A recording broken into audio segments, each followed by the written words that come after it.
This sleek, state-of-the-art submarine named Ran was sent to explore the depths of Antarctica. But as soon as it discovered something, it mysteriously disappeared. So, what happened? It all started when scientists wanted to explore one of the most remote and mysterious places on Earth, the Dodson Ice Shelf in West Antarctica. This ice shelf, silent giant, stretches 30 miles wide.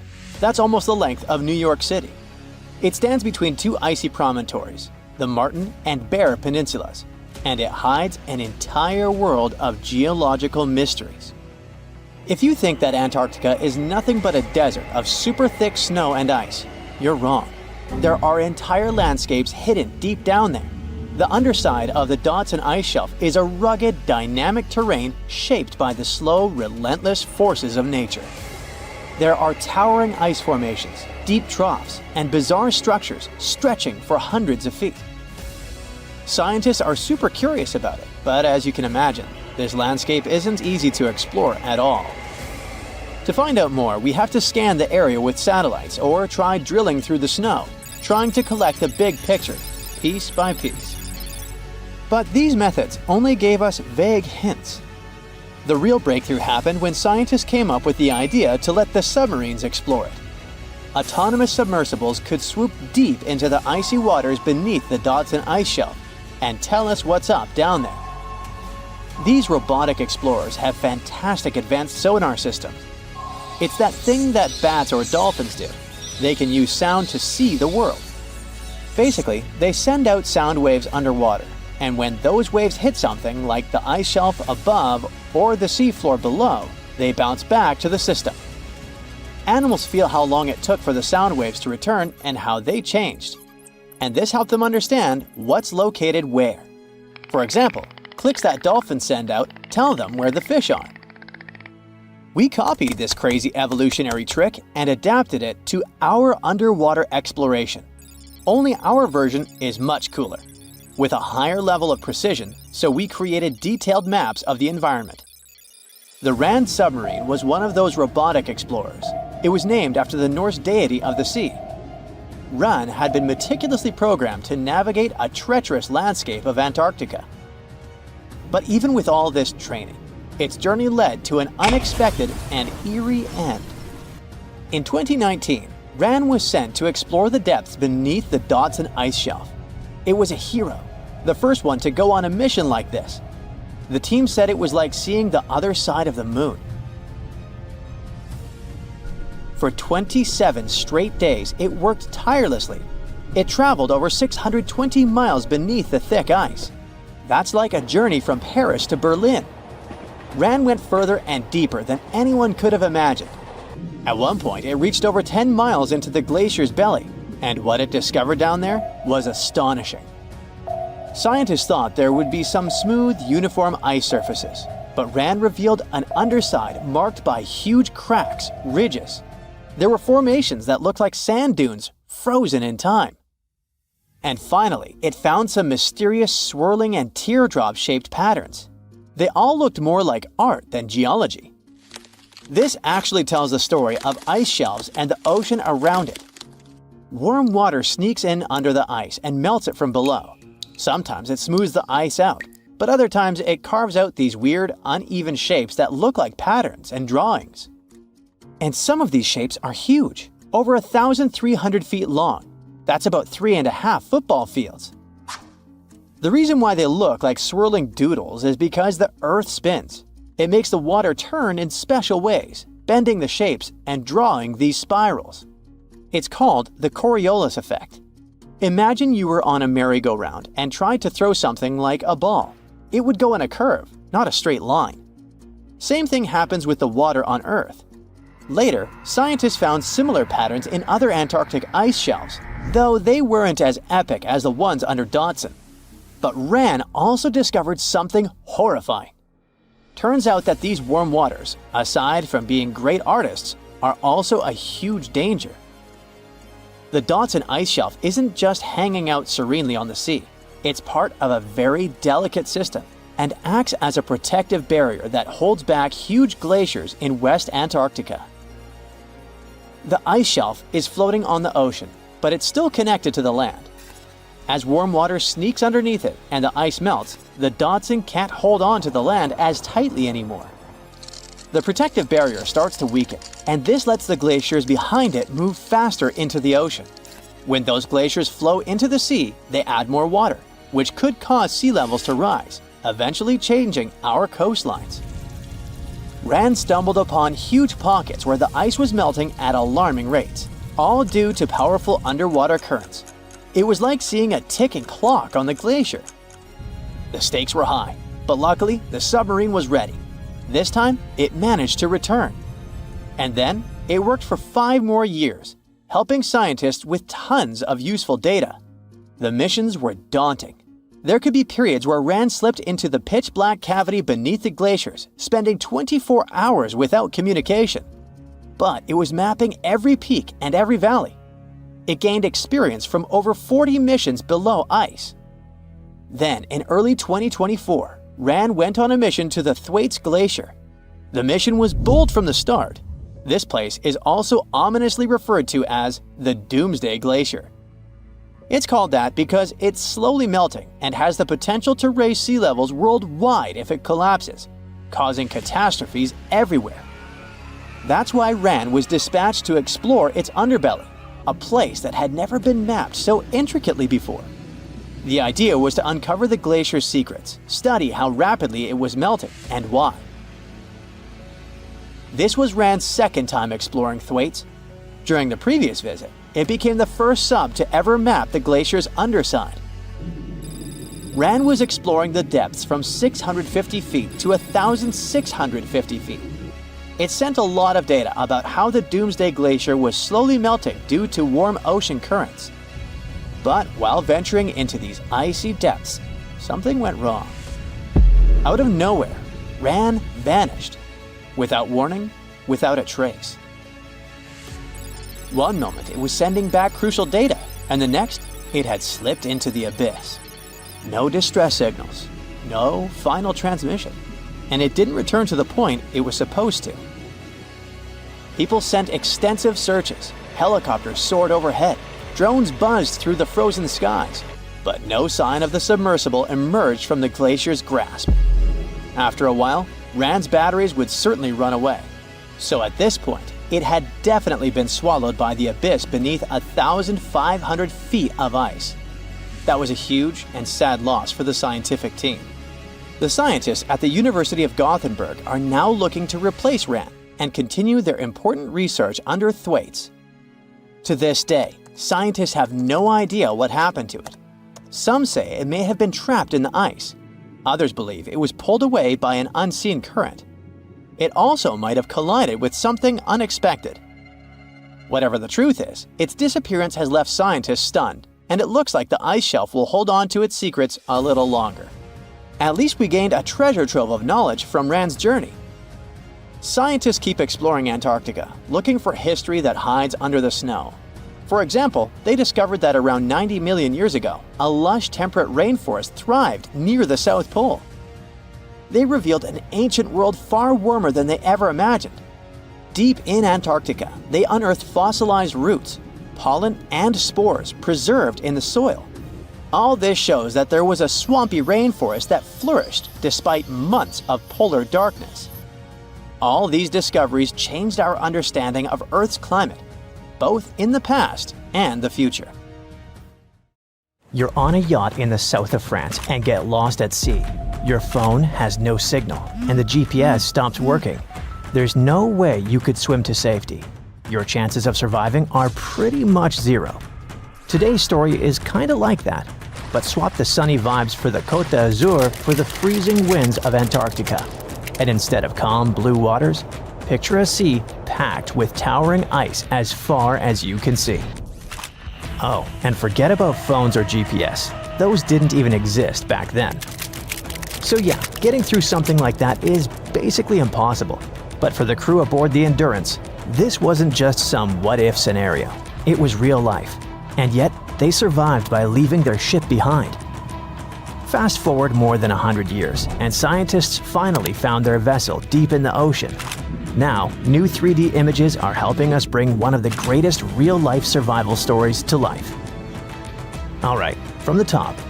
Back in 1914, the Anglo-Irish explorer Ernest Shackleton pulled together 26 men for the boldest adventure of their lives, to cross Antarctica.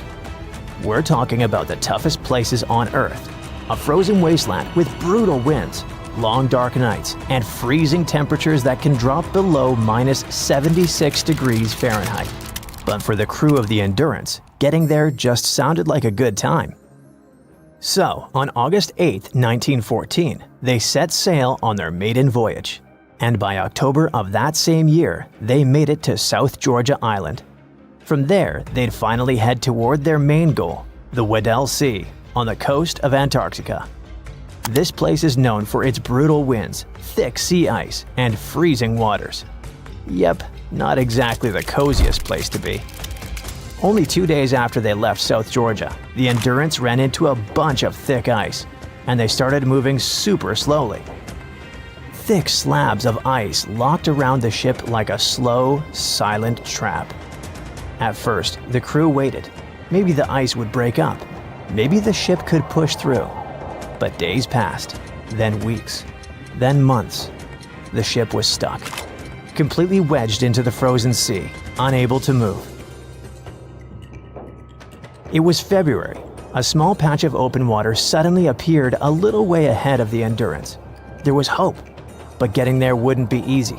The ship was still surrounded by solid ice, completely blocking the way. Some of it was nearly 18 feet thick. The crew worked hard all day, cutting a narrow channel through the ice. The next day, they tried again. They even used ropes to pull away huge chunks of ice, each one weighing around 20 tons. But the space they cleared was too small for the ship to build up enough speed. And to make matters worse, the ice was already starting to freeze over again. At some point, the captain decided they needed to stop. More months went by, and the ship was totally trapped. They even saw some cracks in the ice here and there, but nothing could actually help them. And then, things got worse. The pressure from the ice wasn't just holding the ship anymore, it was crushing it. You could hear the timbers groan and the hull creak. Bit by bit, the ship started to break apart. Then in October, a year later, Shackleton had made the call. Abandon ship. And he was right, because in November, the Endurance gave in to the pressure. The front masts collapsed as the bow was crushed.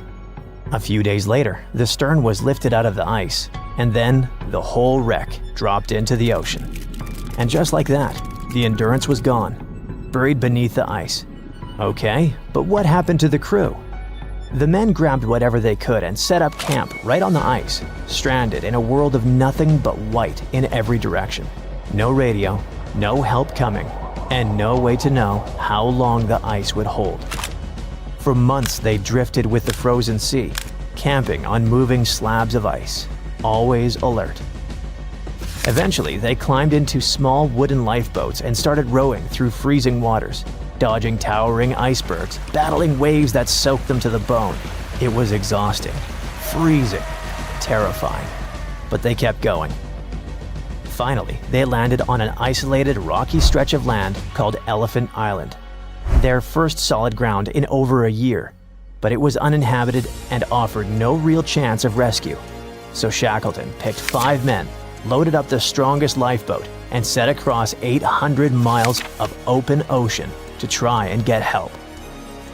The journey took over 2 weeks, and they faced everything that could drive any man to madness. Storms, freezing spray, and waves the size of small buildings. But Shackleton kept his positivity. Losing his men wasn't an option. Thanks to his amazing leadership, they managed to reach land. They landed on South Georgia Island, but on the opposite side from where they needed to be. That meant they still had to trek for 36 hours across the island to finally reach the whaling station on the other side. Thankfully, they made it. If you were in their position, you'd probably take a hot shower and curl up in a fetal position for a couple of months. But that wasn't an option for Shackleton. He didn't rest. Instead, he immediately started working on a plan to get the 22 men who were still stuck on Elephant Island. After several failed rescue attempts, the authorities finally lent Shackleton a tugboat. That's a type of boat that moves other vessels by pushing or pulling them. When they were approaching Elephant Island on August 30th, 1916, the captain saw something. A smoke signal coming from the shore. Yep, against all odds, everyone survived. As you already know, the ship didn't make it. It completely vanished until 2022, when it was finally located on the seafloor, at a depth of roughly 10,000 feet in the Weddell Sea. It made headlines around the world, and the footage of the Endurance showed that it was beautifully preserved in icy waters. Its timbers looked brand new, and its basic structure was still intact. The wreck was covered by sponges, sea anemones, sea lilies, and starfish. It was all amazingly eerie. But how's it in such good shape? Even though it looked like any other ship of its size, it wasn't. The Endurance was built to survive tough ice conditions. Every detail was planned for maximum durability. The joints and fittings were cross-braced for strength. It was made of thick oak and Norwegian fir planks and covered in greenheart, which is a really strong wood. The bow was built to face the ice directly. Each piece of timber came from a single oak tree, shaped to match the curve of the ship. That's what helped them survive in the ice for so long. At the end of 2024, specialists did the first 3D scan of the ship. They used underwater robots to map the wreck from every angle, taking thousands of photos. These were then stitched together to create a digital twin, and now you can check it out online. Forget about getting close to the wreck, though. I mean, Antarctica is still one of the most remote places on Earth, so just getting there could be a huge challenge. As the world warms and the ice in the polar south continues to melt, specialists think there will be more chances to access the wreck, but they want to keep it protected. There's even been talk about how to preserve the Endurance. One idea is getting cruise ship owners to agree not to go anywhere near the wreck. So yeah, it's probably safe to say that people in general will probably never get to visit it up close. At least, not in the near future. In December 2016, a bombshell revelation rocked the world of classified intelligence. WikiLeaks had released top-secret Pentagon documents exposing a hidden war between the US Air Force and unidentified flying objects. According to these explosive files, the center of this interstellar conflict was none other than Antarctica, Earth's most remote and enigmatic continent. During the summer of 2016, the US Missile Defense System detected an entire fleet of UFOs rising from the Southern Ocean and heading at high speed toward the Mexican coast. American fighter jets were immediately scrambled, but just as suddenly as they appeared, the mysterious objects vanished from radar, leaving behind only questions and ripples of fear in high-ranking circles. And this, insiders claimed, was only one of many such encounters in a long-running, covert battle beneath the ice. The story spread like wildfire across forums, alternative news sites, and YouTube channels. Eyewitnesses reported that the surfacing UFOs created enormous waves, damaging ships in the area. Other reports spoke of alien bases discovered deep beneath Antarctic ice, with entire zones marked off-limits to the public. Some even claimed that Russian President Vladimir Putin was being briefed on secret skirmishes between US forces and non-human entities. The truth seemed ready to explode into public view. But how much of this is real? And did WikiLeaks actually publish such world-shattering documents? Since 2010, WikiLeaks has indeed released hundreds of thousands of files, diplomatic cables, military reports, and surveillance data. While some documents reference unusual aerial phenomena, none mention extraterrestrial conflict in Antarctica. The story's origin can be traced to a post on European Times, a dubious website known for spreading unverified claims. It cited anonymous Russian intelligence officers as the source. From there, the tale snowballed through conspiracy blogs that forged fake scans of supposed US documents, complete with seals, signatures, and official stamps. Yet under closer examination, these documents crumble. Fonts are inconsistent with military formatting. Signatures are copy-pasted from unrelated sources, and crucially, no corroborating evidence exists. Why did this theory stick? Despite its shaky foundation, the story refuses to die. Why? 1. Real secrecy in Antarctica. The continent is governed by strict international treaties. Military activity is restricted, creating a veil of mystery that invites speculation. 2. Historical myths.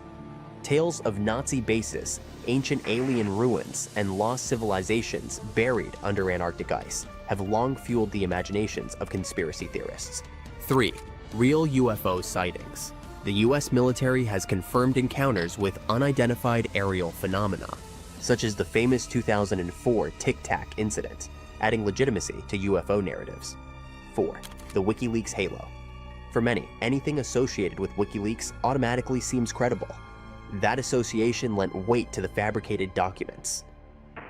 Antarctica's vast, silent expanse is a fertile ground for myth-making.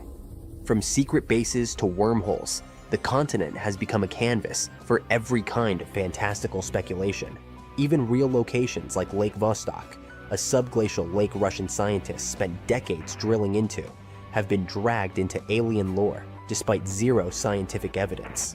Unusual military flights near Antarctica in 2016 and 2017, including Boeing RC-135 reconnaissance planes, added fuel to the fire. Officials cited training and climate research, but to believers, they were part of a hidden campaign against otherworldly threats. The tale of a secret UFO war exposed by WikiLeaks is thrilling, but ultimately, it doesn't hold up. There's no credible documentation, no trustworthy sources, and no confirmation from WikiLeaks itself. Like many conspiracy theories, this one blends fragments of truth with layers of fiction, creating a narrative too seductive to let go. But seductive isn't the same as true. Behind the allure lies a stark reality. No aliens, no Antarctic war, just another myth, thriving in the shadows of secrecy and our eternal hunger for the extraordinary. Still, as long as Antarctica stays silent, the legends will grow, because nothing feeds the imagination like a blank, frozen slate at the edge of the world. In 1985, Chilean biologist Dr. Daniel Torres was doing a census of mammals and collecting marine refuse on Cape Sheref in Antarctica. He was going to pick up a big plastic container when he noticed one white rock among the dark volcanic stones. It turned out to be a human skull, and as Dr. Torres found later, it belonged to a young woman who lived in southern Chile. She was most likely in her early 20s and starving when she passed away. Several years later, scientists also found fragments of femurs and used DNA analysis to prove they belonged to the same lady. This discovery could change history as we know it. How did a female skull end up in Antarctica, at a spot where sealers used to camp? Women usually wouldn't go on sealing trips in the early 1800s. To add to the mystery, there was nothing else found at the site. No papers, no special markings, no tools or other objects that could tell us who she was, what happened to her, or how she ended up there. It could mean that people from Chile had a camp here before anyone else set foot on the continent. Scientists made another unique discovery in Antarctica, an ancient meteorite fragment that could be proof there's life on other planets. They believe this meteorite is over 4 billion years old and it might have come straight from Mars.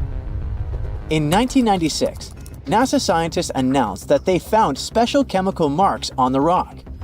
Some ancient Martian organisms may have left them behind, but not everyone was convinced. And later studies found that the carbon-rich chemicals on the rock probably weren't biological at all. Long ago, when Mars was a much wetter place, massive space rocks collided with the planet. These collisions produced intense heat and changed the landscape. The rock found in Antarctica likely survived 2 such impacts before a third powerful strike hurled it into space. While still on Mars, this rock bathed in water that moved through tiny cracks in its surface. This water probably left behind strange carbon bubbles that scientists thought might be the fingerprints of ancient life. Researchers recover more rocks from space in Antarctica than in any other part of the world. But you don't expect to see a pyramid there, right? I could make you try to solve this mystery, but okay, this object only looks like a pyramid. In fact, it's a mountain. You can easily find it on Google Maps if you scroll all the way to the Ellsworth Mountains. It's the tallest mountain range in Antarctica, and it stretches for almost 250 miles. Explorers from the British Antarctic Expedition first found this unusually shaped mountain and nicknamed it the Pyramid. Over the past 100 years, many people have wondered if there really was a pyramid in Antarctica, and if yes, who built it? But scientists totally rained on this icy parade as they explained there is nothing unusual about a rocky peak showing above the ice. It's just a coincidence that this one and the neighboring peak are cut in a pyramid shape. Researchers at the University of Colorado found a 10,000-year-old hunting tool near Yellowstone National Park. It was buried in ice, but as it melted because the temperatures got warmer, the tool came to the surface. Researchers were keeping this find a secret for a year.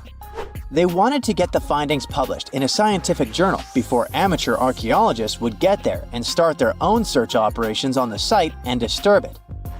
The dart, which is about 3 feet long, was made from a birch tree, and it still has some markings that prove that it belonged to an ancient hunter. In the good old days when it was actively used, the dart had a sharp tip on one end. The other end had a little dimple that connected to a hook on a special tool called an atlatl. That atlatl helped a hunter throw the dart much faster and farther than they could just by hand. Talk about ancient tech. The scientists who found the dart say that as the ice continues to melt, they keep finding more ancient tools, plants, and even animal remains in places like Alaska, Canada, and Europe. They plan to go to Glacier National Park in Montana to work with Native American tribes to find and protect any more treasures that may have been hidden in the ice for thousands of years. Paleontologists found something amazing in Antarctica: the remains of a creature that looked a lot like the Loch Ness Monster. The animal they found was a plesiosaur. This marine beauty swam in the ocean during the time of the dinosaurs. This big guy had 4 flippers, a long neck, and measured an impressive 36 feet long from its head to its tail. That's about as long as a big telephone pole.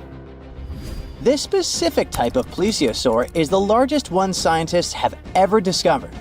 It was also very bulky, around 15 tons. That's about as heavy as 2 modern elephants. The fossils of this giant sea creature were first found on Seymour Island in Antarctica back in 1989. But the plesiosaur was so huge and stuck in such hard rock that it took the scientists 3 more trips to get all the fossils out. In the end, they brought 1,760 pounds of fossilized bones to the lab. The scientists noticed that some of the vertebrae bones were fused together, which means this plesiosaur was a fully grown adult. After studying the fossils, scientists decided it had lived 30,000 years before the mass extinction that wiped out dinos about 66 million years ago. In May 1845, Captain John Franklin set off from England with 133 people and 2 ships.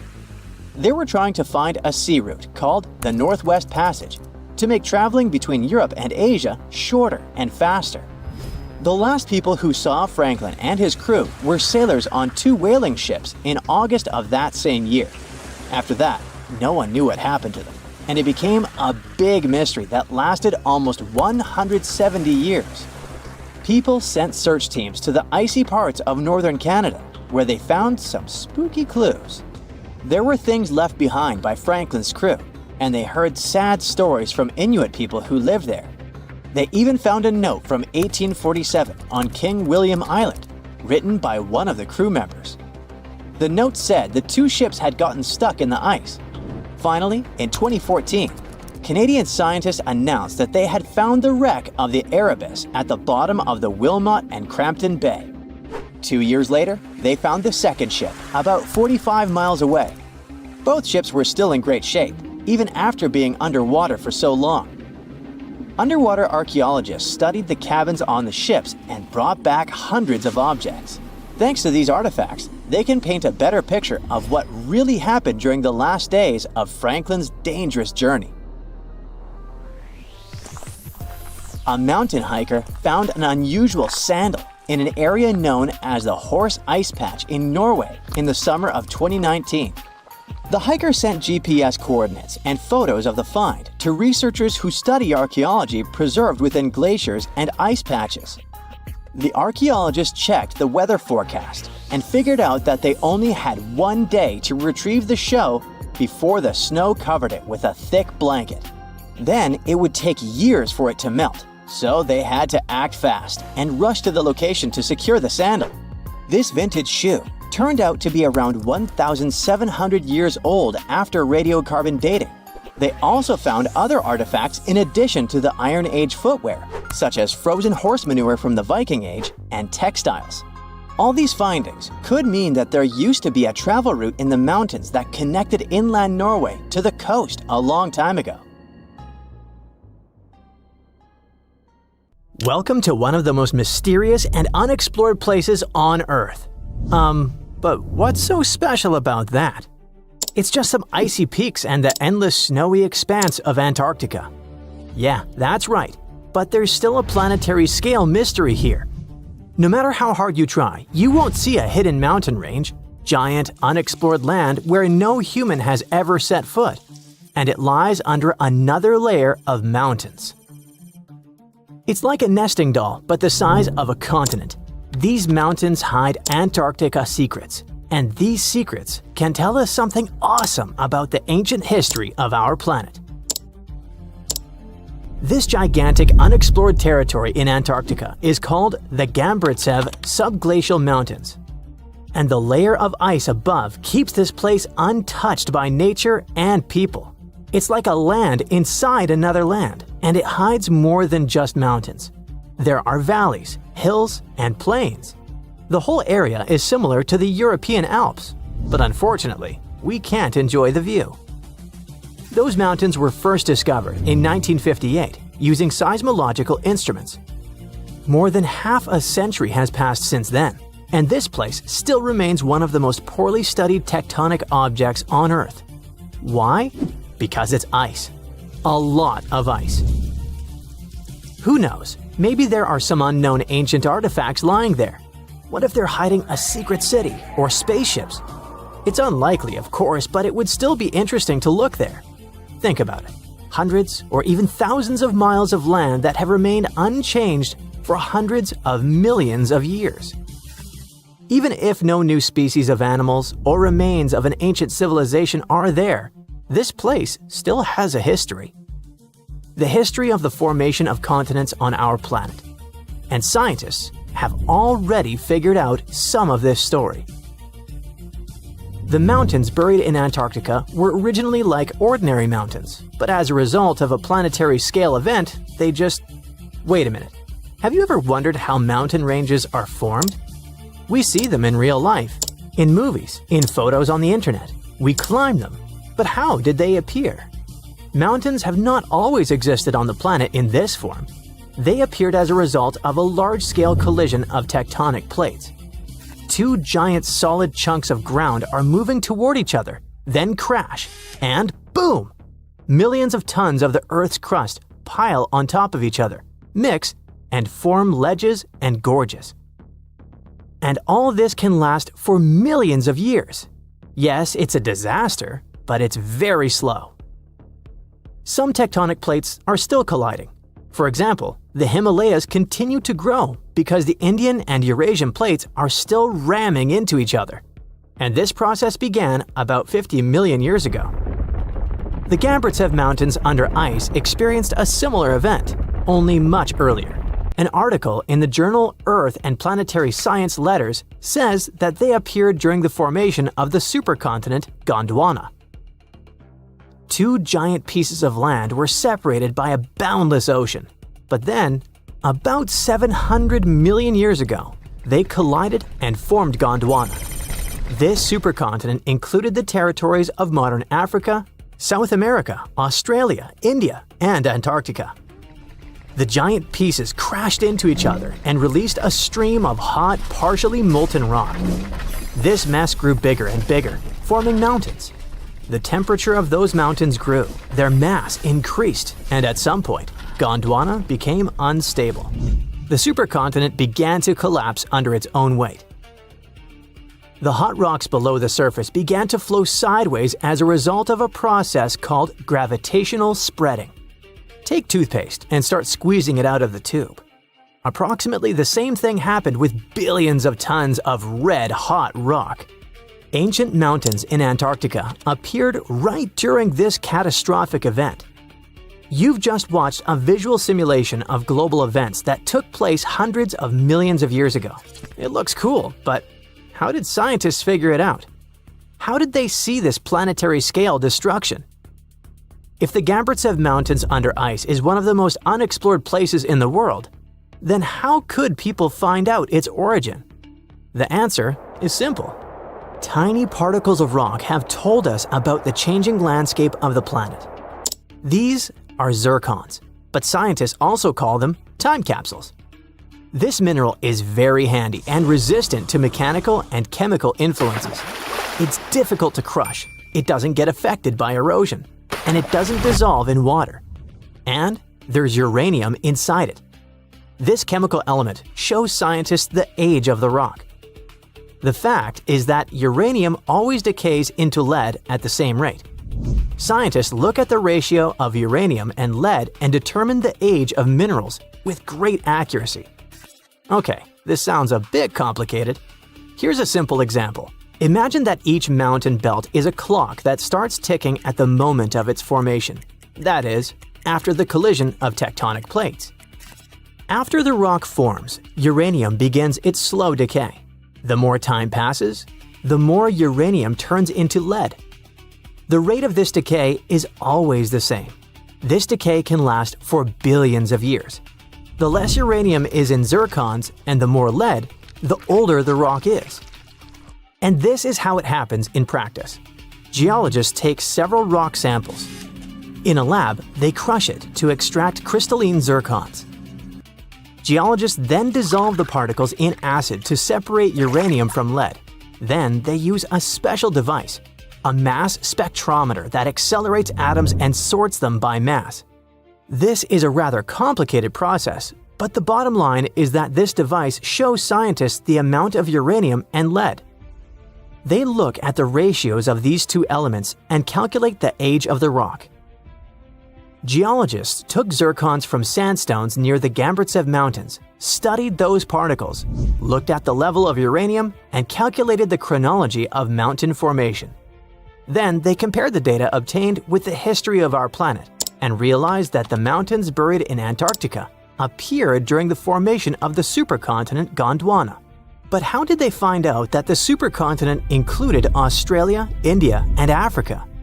Zirconia from those Antarctic rocks turned out to be very similar to zirconium from those countries. That is, a long time ago, these three continents were together. So, the Gambritsev Mountains began to grow about 650 million years ago. About 580 million years ago, they reached the height of the Himalayas, and 80 million years later, they experienced the melting of the Earth's crust. And while most of the mountain ranges on the planet were changing and collapsing, the Gambritsev Mountains under ice remained untouched. Water, soil, wind, earthquakes, gravity, and other natural forces destroy mountain belts. This process is called erosion. But mountains buried in Antarctica haven't experienced anything like this. The cold temperature and the ice sheet around them kept this range unchanged. It's one of the best preserved ancient mountain belts on the planet. Okay, but why do we need to explore these mountains? What difference does it make that the supercontinent Gondwana collapsed in the past? It's possible that plants, frozen bodies of insects, or ancient bacteria have remained preserved under thick layers of ice. What about ancient animals? Many species could have lived on Gondwana. Studying ancient mountains in Antarctica can show us what the planet looked like about 500 million years ago. When Antarctica was a green continent, what lived on it? What happened to this life? Is it possible to revive those ancient creatures after so many years? If scientists were able to calculate the date of the supercontinent's appearance using tiny particles, then imagine what they could find after examining this hidden mountain range. It all sounds very interesting, but there's one problem. To take a small piece of this unknown world, you need to drill through a lot of ice. You need to deliver heavy equipment to one of the most inaccessible continents in the world, build stations, obtain an energy source, and conduct large-scale research. It sounds incredibly expensive, so this hidden territory will probably remain a mystery for a long time. Let's just hope that some billionaire will want to find out Antarctica's secrets and arrange a large-scale expedition there. Ice piracy is like Pirates of the Caribbean, but you gotta swap those tropical seas for icy, freezing waters. And the captain here isn't Jack Sparrow, but a massive glacier in Antarctica. Meet the Polar Ice Glacier.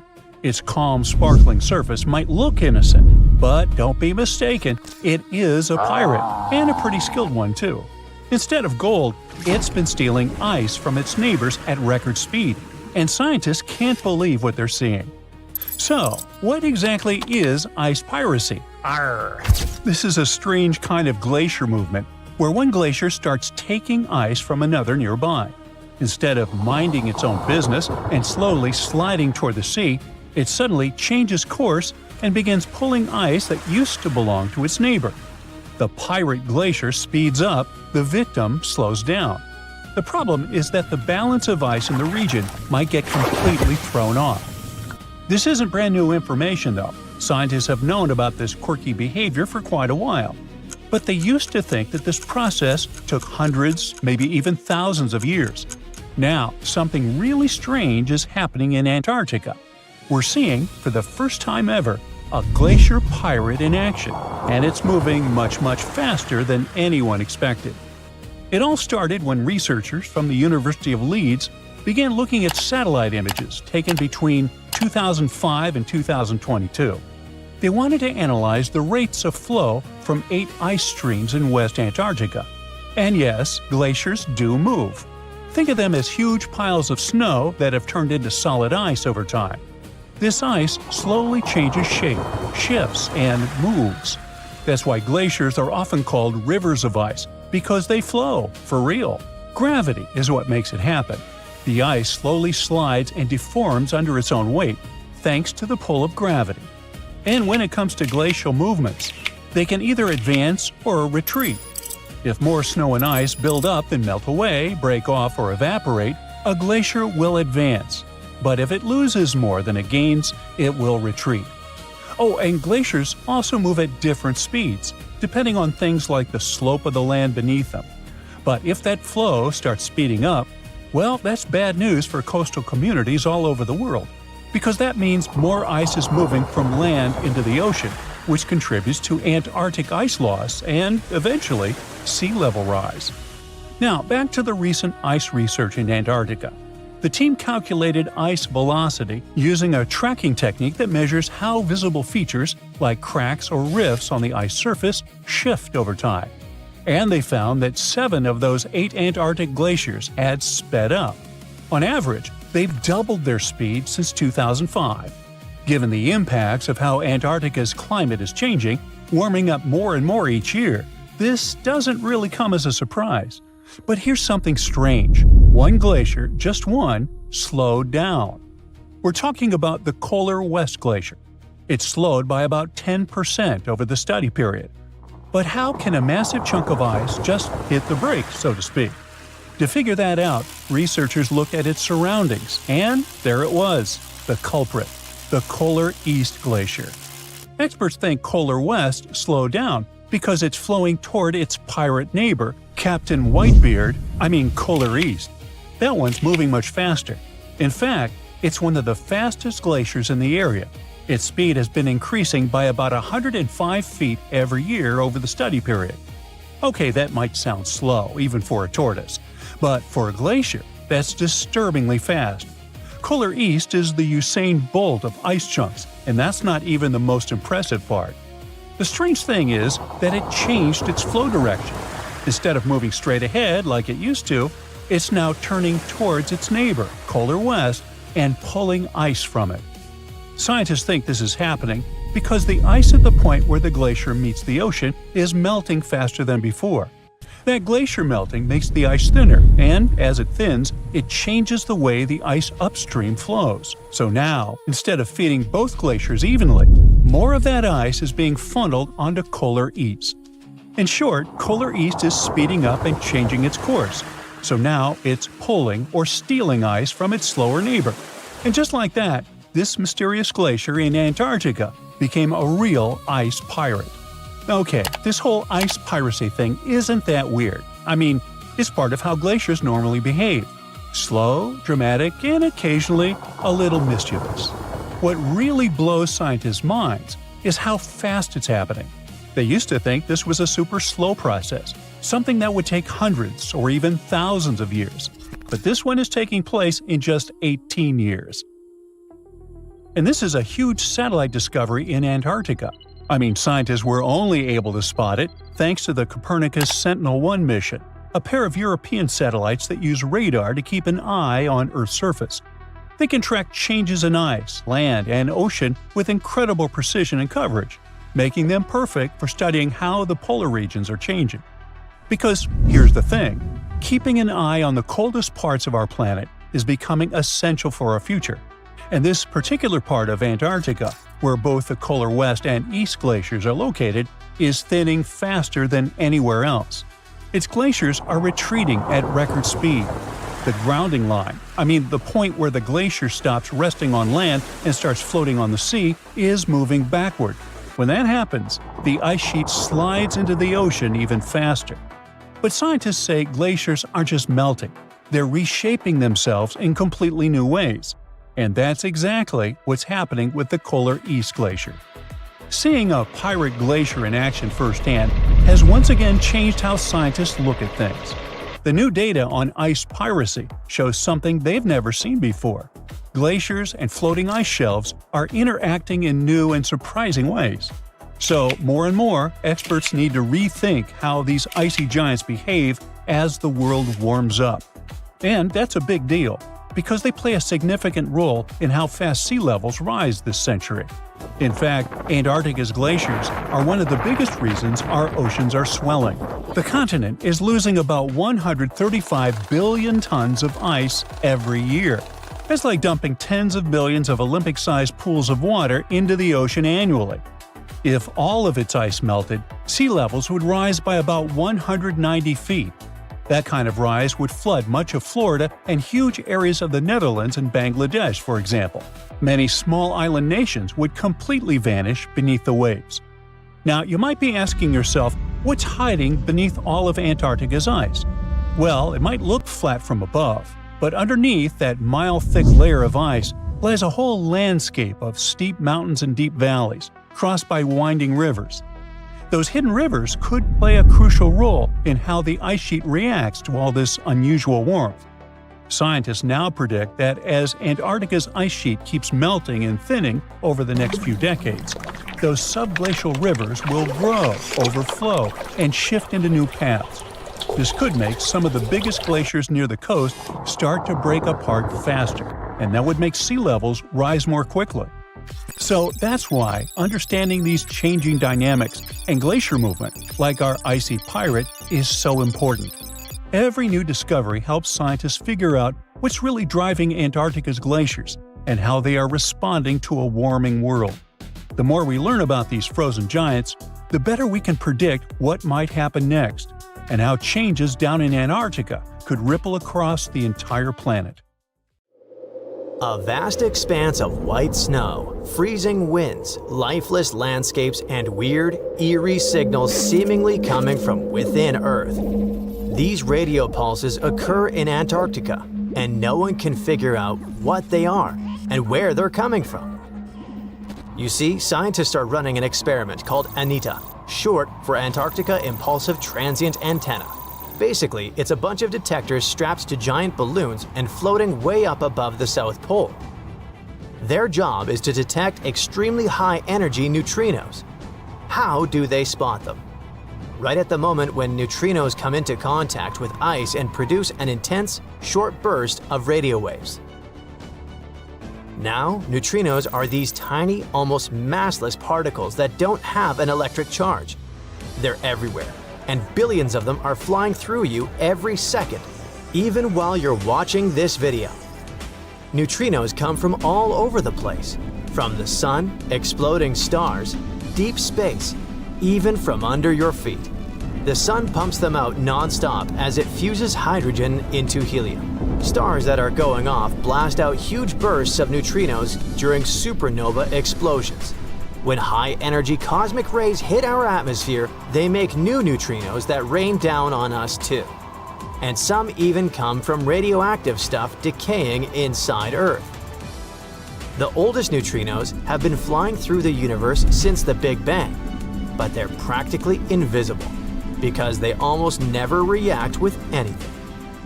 That's why scientists use unbelievable experiments like ANITA to try and catch even a few of them. But let's get back to that fateful day when everything changed. Normally, the radio signals produced by neutrinos bounce off the ice and fly upward. That's where ANITA can catch them. This is the whole point of the experiment, to study neutrinos and learn more about distant cosmic events, like supernovas or whatever's happening light years away. But then something really weird happened. The detectors picked up radio waves that weren't bouncing off the ice at all. They looked like they were coming from below the horizon, from under the ice. Now, this shouldn't even be possible. According to everything we know about physics, signals can't just travel upward through solid rock and ice. One of the researchers, Stephanie Wiesel from Penn State, also said that those radio waves were coming in at super steep angles, like 30 degrees below the surface. The only way that could happen is if the signal had passed through thousands of miles of solid rock before hitting the detector. But if that were true, the rock would have completely absorbed it. So something just didn't add up.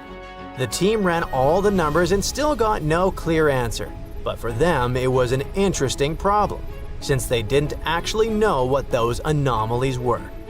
What they did know was that they were probably not neutrinos. That's because if the team does detect a neutrino, that means it's traveled an insane distance without bumping into anything, possibly all the way from the edge of the observable universe. So, whatever ANITA has picked up, it's not behaving like anything scientists have seen before. It might mean there's some totally new type of particle out there, or maybe something else is going on that we just don't understand yet. They publish the findings in physical review letters, but the mystery remains unsolved. No one really knows what's going on under that Antarctic ice, just that something out there isn't playing by the rules. Now, if scientists actually manage to detect and trace where those crazy fast particles come from, they can learn tons of stuff about the universe. Way more than even the biggest, most expensive telescopes allow us to see. You see, neutrinos basically zip through space almost at the speed of light, barely bumping into anything. It means they can carry untouched data about events that happened millions or even billions of light years away. That's why Wiesel and a bunch of other researchers around the world have been building these insanely sensitive detectors to catch neutrino signals. Even the tiniest ones are super important, because in this field, one tiny blip of data can hold a treasure chest of information. So, researchers have been designing setups in both Antarctica and South America to catch these rare particles. ANITA is one of those detectors, and Antarctica's the perfect spot for it. There's hardly any radio noise, there are no cities, no traffic, and no random interference. The setup is actually pretty cool. They attach a cluster of radio antennas to a giant balloon, send it a few dozen miles up into the sky, and make it float over the endless stretches of white ice. From up there, it points downward, listening for faint radio signals coming from deep inside the ice. When one of those super rare neutrinos, specifically a tau neutrino, hits the ice, it creates another particle called a tau lepton. That lepton then shoots out of the ice and starts breaking down, losing energy and turning into smaller bits. That decay process gives off what's called an air shower, kind of like a spray of invisible sparks flying through the air. If we could actually see those air showers with our eyes, they'd look like someone waving a sparkler through the dark, bright streaks trailing behind as it moves. Studying the direction and pattern of these signals, the ones from the ice showers, and the ones in the air showers, scientists can figure out where the original particle came from. Usually it's super precise, kind of like bouncing a ball off the ground. You can predict where it'll go. But these weird new signals don't bounce the way they're supposed to. The angles are all wrong way steeper than anything the models can explain. So the team dug deeper. First, they looked at all the data from Anita's multiple balloon flights. Then they compared it against tons of computer simulations of cosmic rays and neutrinos and filtered out all the usual background noise. They even cross-checked their results with other experiments like the ice cube detector, which is also located in Antarctica, and the Pierre Auger Observatory in Argentina. They wanted to see if anyone else had picked up similar upward-going air showers. And guess what? Things got even weirder. They found nothing. No other detectors had picked up anything that could explain what Anita had seen. That's why the researchers ended up calling the whole situation anomalous. It basically means, yeah, we have no idea what this is, but it sure isn't behaving like a neutrino. Whistle explained that the signals just didn't fit into the usual picture of how particles were supposed to act. Some people have floated ideas, like maybe it's some new kind of physics, or a hint of dark matter. Dark matter is basically that invisible stuff that keeps the universe from falling apart. It's everywhere. We just can't see it. Scientists have been trying to figure out what it actually is for almost a century, and it's still one of the biggest mysteries out there. Everything we can see, like stars, planets, people, dogs, makes up only about 5% of the universe, and dark matter makes up around 27%. The rest is something even stranger called dark energy. Scientists think dark matter is what gives galaxies their shape and holds everything together like cosmic glue. Without it, the universe would look totally different. It would be totally amazing to find out that this theory is true. But since IceCube and Auger haven't caught the same thing, that really limits the possibilities. Penn State has been in the neutrino detecting game for almost a decade now, building detectors and analyzing all kinds of cosmic signals. And the team is already working on their next big project, a brand new detector called Puel. It's going to be bigger, more sensitive, and way better at spotting those elusive neutrino signals. For now, this remains just one of those long-running cosmic mysteries that keep scientists awake at night. But the team is optimistic. When Pueo goes up, it'll have better sensors, which means if there really are more of these anomalies out there, this time they'll catch them. And maybe then we'll finally figure out what's behind them. Giant vase-like sponges, otherworldly jellyfish, segmented worms covered with bristles, and large octopuses are the newest Antarctica discovery. Scientists found them after a giant iceberg had broken away, and it turned out to be a treasury of ancient life under ice. In January 2025, a huge iceberg the size of Chicago, called A84, broke off from Antarctica's George VI ice shelf, which is a large ice shelf about 280 miles long, 12 to 43 miles wide, and around 820 feet thick. In the summer, which lasts from November to late February, the ice shelf melts at the surface, and meltwater ribbon lakes form. They're elongated and ribbon-like. That's how they got their name.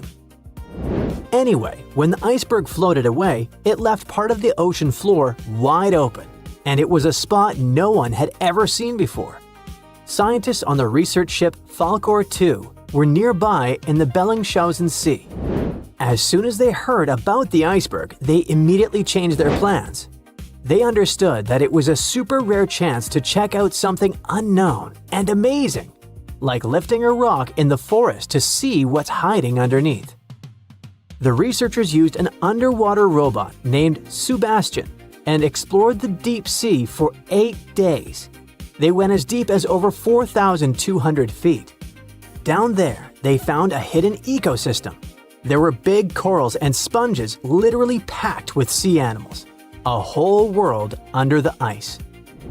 The researchers thought they'd find some life down there, but they didn't expect to see so much. And this underwater ancient life wasn't just surviving, it had been thriving in that harsh, icy place for a really long time. Anemones that looked like fluffy little trees, sea spiders, ice fish, octopuses. The research was live streamed to scientists from all over the world, and those live streams are actually in open access. The coolest thing was that some discovered creatures seemed to be new species. Yes, there are probably new species in Antarctica in 2025, and some might only live in this region. That's because Antarctica isn't just really far away. It's been cut off from the rest of the world for millions of years. The Antarctic circumpolar current surrounds it, like a big water moat surrounding a castle. But even if it turns out that those species are not new, the scientists have still found snails, worms with bristles, crustaceans, like tiny crabs and shrimp, and a species of the phantom jellyfish. Those are super rare and look otherworldly. Their official name is too complicated, so let's just call them the giant phantom jelly. This jellyfish is huge. Its bell, the round umbrella part on top, can be more than 3 feet wide. It has 4 long arms that trail behind it. Each one as long as 33 feet, about as long as a school bus. Scientists first caught one way back in 1899, but it took them 60 years to realize it was a totally new kind of jellyfish. The phantom jellyfish has a see-through purplish body that looks kind of ghostly.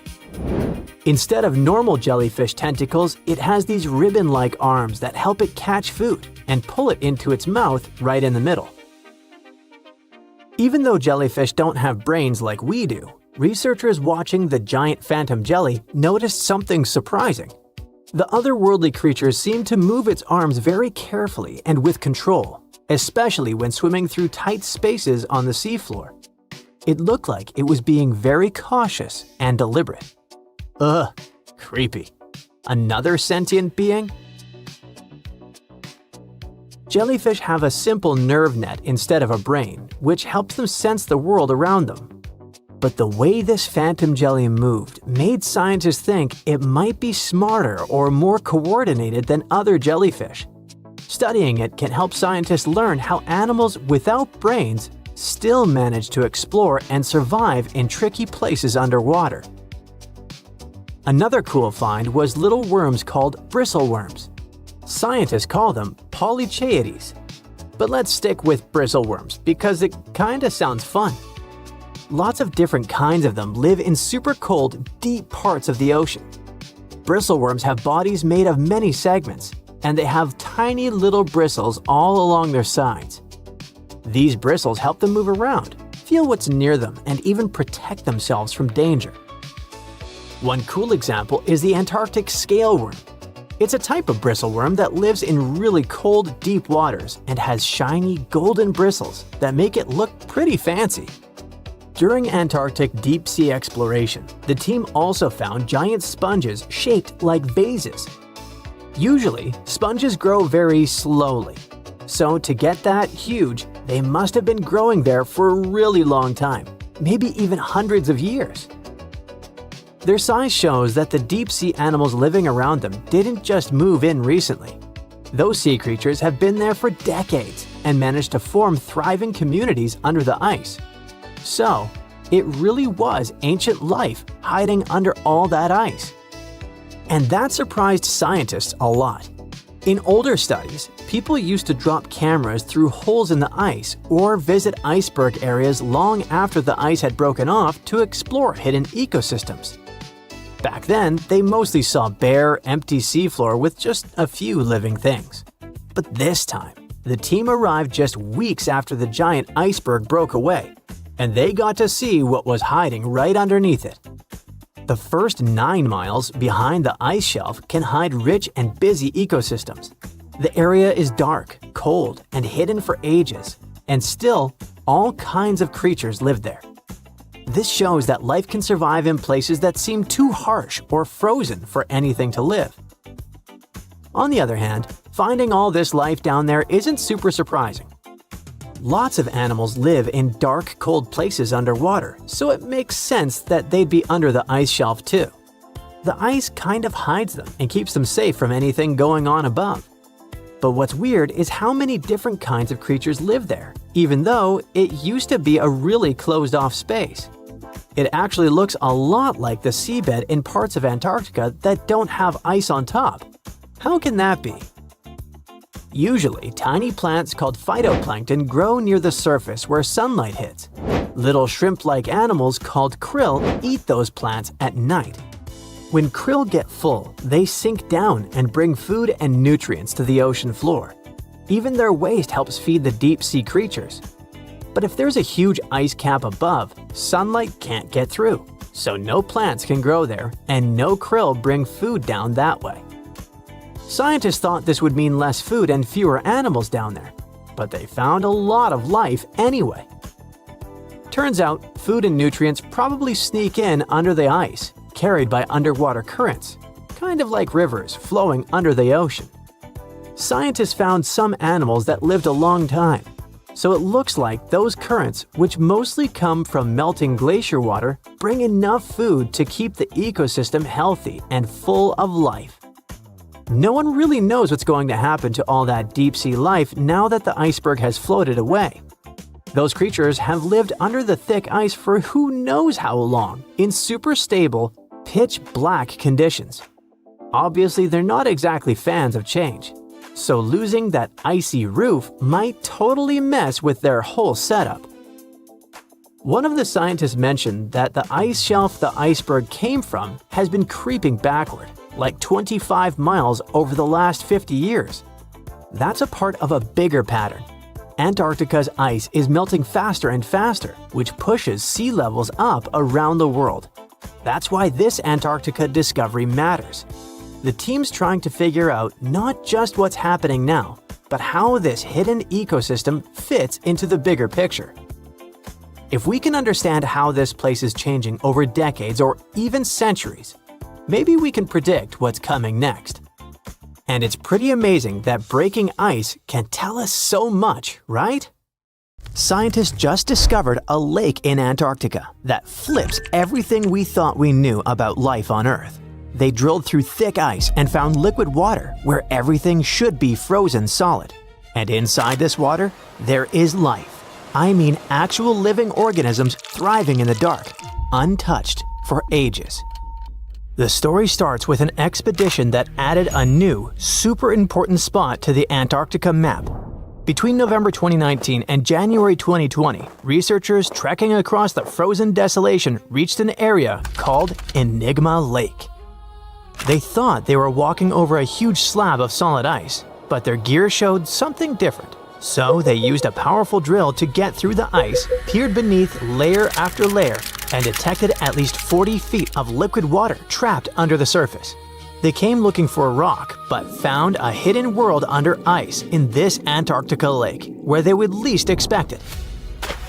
The scientists were shocked and didn't stop at this discovery. They wanted to know where all this water came from, because in this part of Antarctica, the climate is ruthless.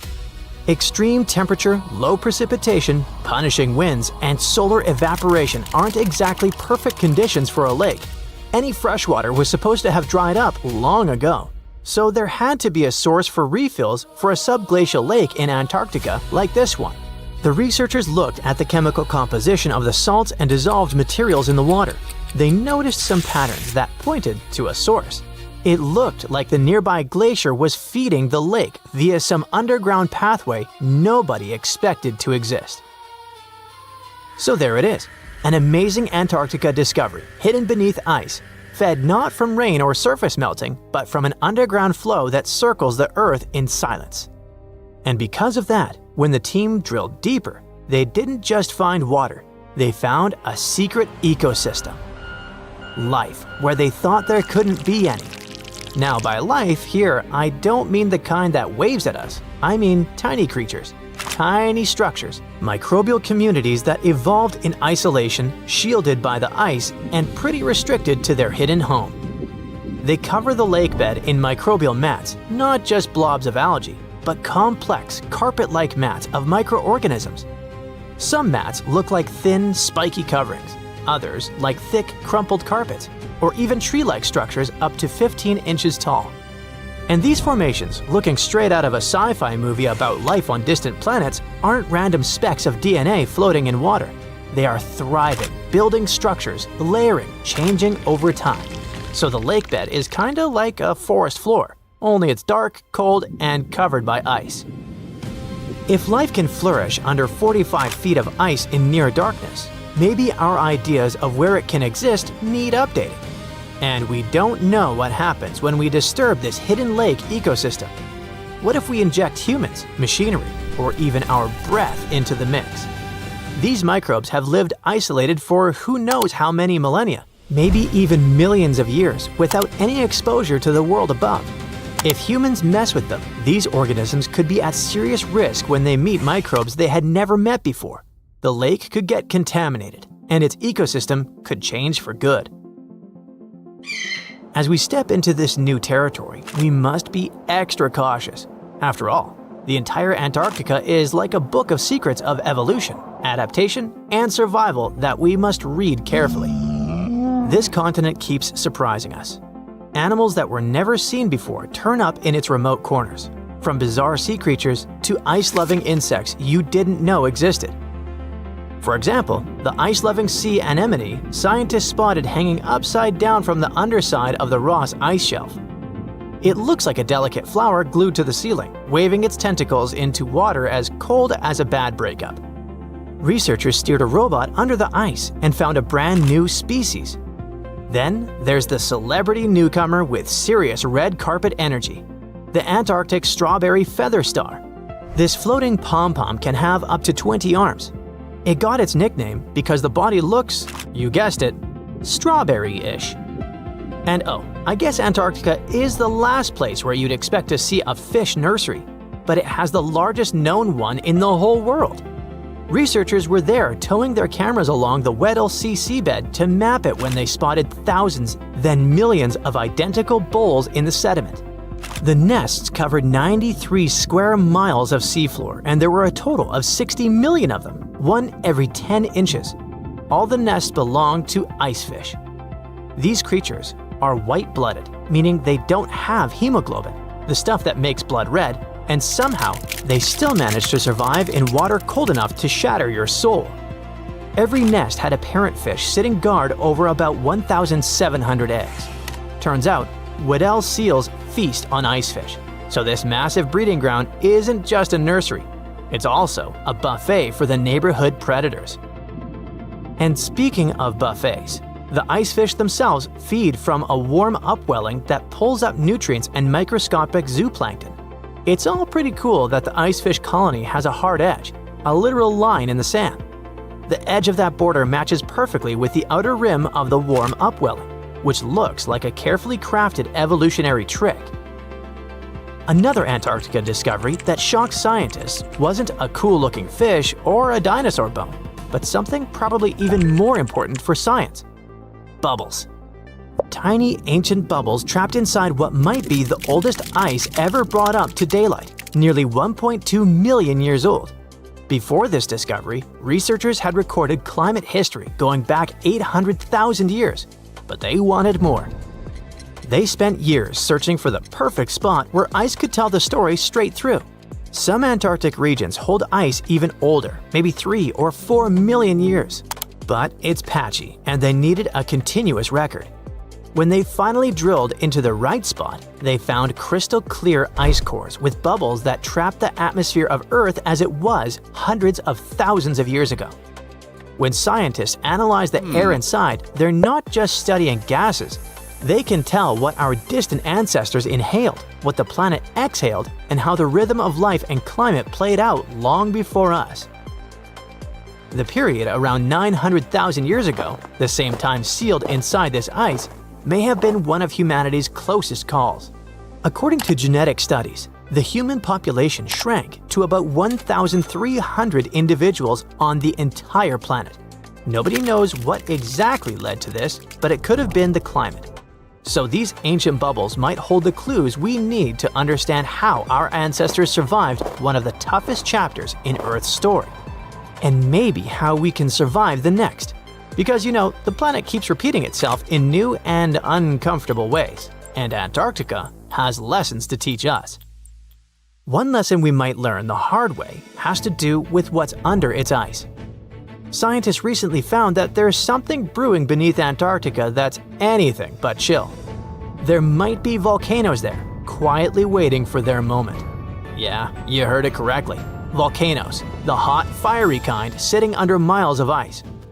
The team used computer simulations and found that when parts of the ice melt, the pressure holding those volcanoes down eases up. And boom! They could start melting even more ice from below. It's like a self-feeding loop of chaos. The ice melts, volcano wakes up, then more ice melts. Even if humans stopped affecting the climate conditions on the planet tomorrow, that chain reaction could keep going because it's not just about the air. It's about the fire hiding underneath. The scariest part is that this kind of melt could raise sea levels way more than we thought. And since Antarctica has over 70% of all the freshwater reserves on Earth, you can imagine the drama level it could lead to. So you see now that Antarctica map is like a real-life board game for humans, and we must be careful studying and playing it.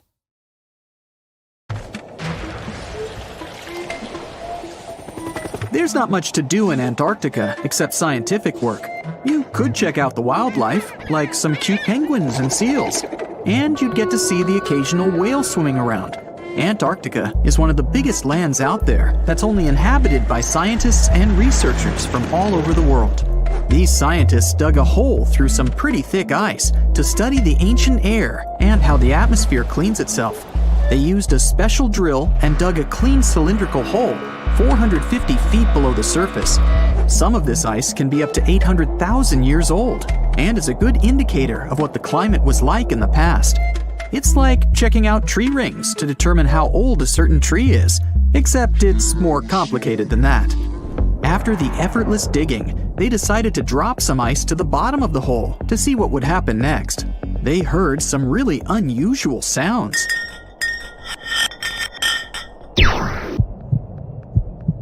It felt like being on a spaceship traveling through a bunch of obstacles with many rocks smashing into each other.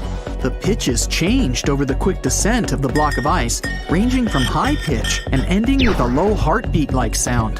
The scientists were puzzled when they first heard this and dropped some more ice, only to find out that the same type of sounds were being produced, just in different variations. They couldn't tell what was down there, and, more importantly, why these kinds of sounds were produced. Antarctica boasts quite a few volcanoes, many of which are under super thick sheets of ice. Scientists discovered 91 volcanoes and claimed there could be more, potentially making it the most extensive volcanic region in the world. While they were doing regular scientific research, they came across many unmistakable large cone-shaped figures underground. Some were as deep as 2 miles in the ice. Some of the peaks were over 3,000 feet tall and dozens of miles across. But on the surface, it's as plain as a sheet of paper. They may have dropped that block of ice inside an actual volcano that they were standing on, but it's unlikely. Even though the underground volcano presence was discovered by accident, there's a small chance they were actually standing on one where they had their workstation set up. It's more likely that they worked in an area where studying ancient climates is easier and less dangerous than other places. They collect ice samples and study them in a lab. It's like discovering a prehistoric insect embedded in amber millions of years ago when dinosaurs used to roam the land. But instead of little bugs, scientists study ancient dust, air bubbles, sea salts, volcanic ash, and anything else that may have come from the environment. They can practically tell how the climate was during that time. These ice samples might show that Antarctica's western ice sheet melted when the Earth's climate warmed up. If it did, then it's likely to happen again. That would mean sea levels rising, affecting coastal cities and small remote islands. But scientists aren't sure it's true, despite some evidence to back it up. The process of studying ice samples can take a week or even a year, depending on what they find. They crush or melt the sample bit by bit. And like those tree rings, the deeper the layer, the further we go back in time. In order to study ancient bubbles trapped in ice, researchers have to crush the samples under a vacuum hood to keep the air out while extracting the air and putting it in vials. There are various instruments and devices to study the ice samples, but because it's so sensitive to damage, each measurement must be in a clean room setting so that nothing gets compromised. The scientists have to wear proper bodysuits and many layers of gloves and constantly get ventilated. Even something as tiny and insignificant as a fingerprint can ruin a sample. They look for certain patterns to see changes in the atmosphere's composition and temperature. But dropping a few blocks of ice down a hole wouldn't be so bad. The reason why it made such a peculiar sound is the same reason why a moving car sounds different when it's honking than when it's stationary. The scientific word for it is the Doppler effect. It's an obvious change in the frequency of a wave with respect to an observer who is moving relative to the wave source. The effect doesn't mean the frequency of the sound changes, it just shifts. And this can be said about other types of waves, like water and light. But sound waves are the most popular ones when it comes to the Doppler effect. So, when the scientists dropped the ice block down the bottom of the hole, the sound waves traveled back up and bounced around the narrow tube where they drilled. That's why they got the pew pew sound. Let's not forget that this ice block traveled 450 feet beneath us. Oil ships dig holes in the oceanic crust that go thousands of feet beneath the Earth. The Kola Super Deep Borehole in Russia is the deepest hole ever made by humans. It goes more than 40,000 feet below the surface and took almost 20 years to reach 7.5 miles. Below it is only half the distance to the mantle. In terms of the whole Earth, this very deep hole is literally scratching the surface. This wasn't a hole to dig for oil, and wasn't in the ocean either. The drilling was stopped in 1992 when the engineers found out that the temperatures were 100 degrees Fahrenheit higher than they predicted. And then it was abandoned, and it's just been a barren hole now. But that's the closest we've dug to the center of the planet. The scary thing is that some of the workers on the site could hear voices coming from within. All the way in Yemen, an ancient hole exists in Barhout, in the east of the country in the middle of the desert. It's actually closer to Oman than to the capital Sana'a. This hole has puzzled experts and locals. Unlike the holes in Russia and Antarctica, this wasn't man-made. Or was it?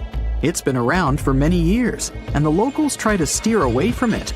They don't even like talking about it, since they claim it brings bad luck to those around it, or to whoever utters its name.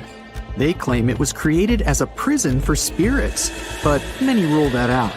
The hole is 98 feet wide and somewhere between 330 to 650 feet deep. You can also hear strange sounds coming from the inside.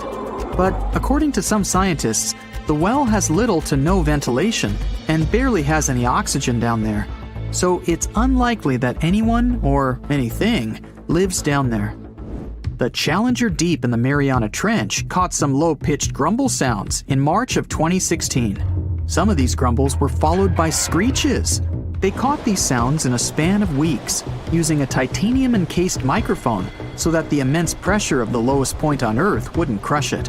They had to lower it slowly as well, since it's 1,000 times the atmospheric pressure at sea level. For 23 whole days, the microphone recorded typical sounds of whales passing by and boats sailing across from above, and even rumbles of nearby earthquakes, but they still couldn't determine what caused those initial sounds. The researchers couldn't understand if the noise from the bottom of the Mariana Trench was caused by humans or was natural. They also wanted to know if these sounds affected marine life, like dolphins and whales that rely on echolocation. They still can't figure it out, but scientists estimate that the ocean is about 10 times noisier than it was 50 years ago. With technological developments in shipping, submarines, and underwater construction, the ocean will only get louder with time. Northern lights come with sounds, which nobody talks about. They're usually audible when the auroras are at their most powerful presence.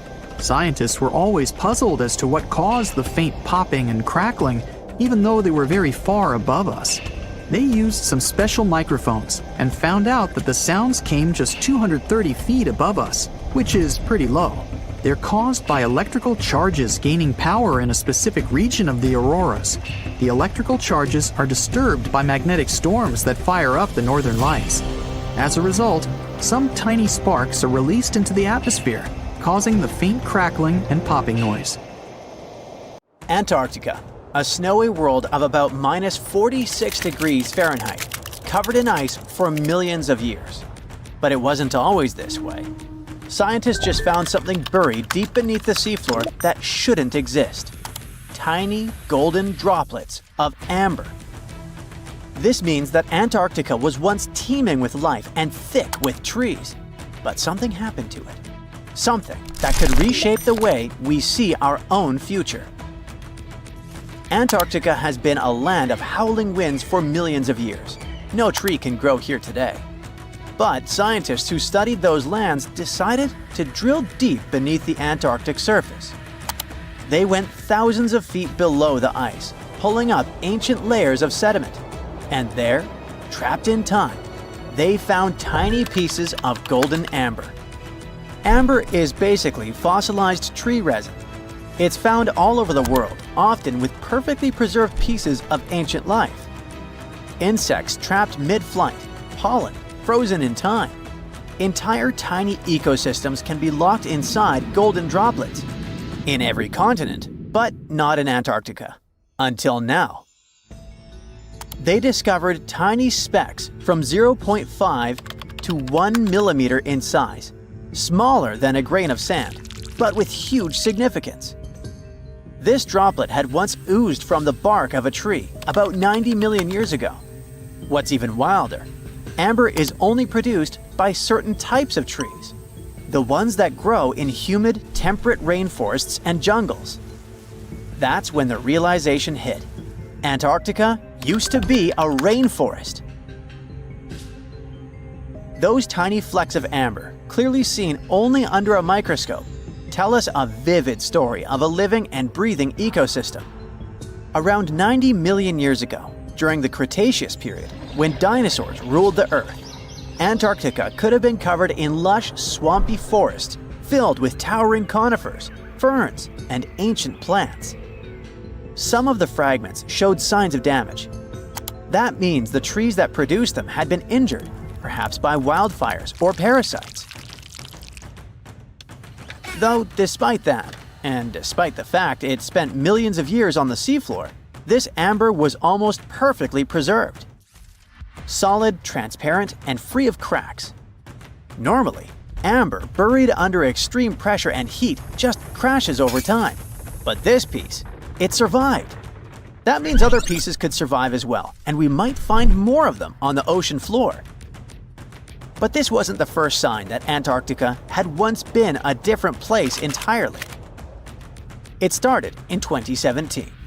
A team of scientists drilled deep into the seabed near Pine Island Glacier on Antarctica's west coast. They pulled up sediment cores, long cylindrical samples of Earth that had been buried for millions of years. And it was insane. Inside these layers they found fossilized roots, pollen, spores, traces of an ancient forest that had once thrived here. And that's exactly what they'd been studying ever since then.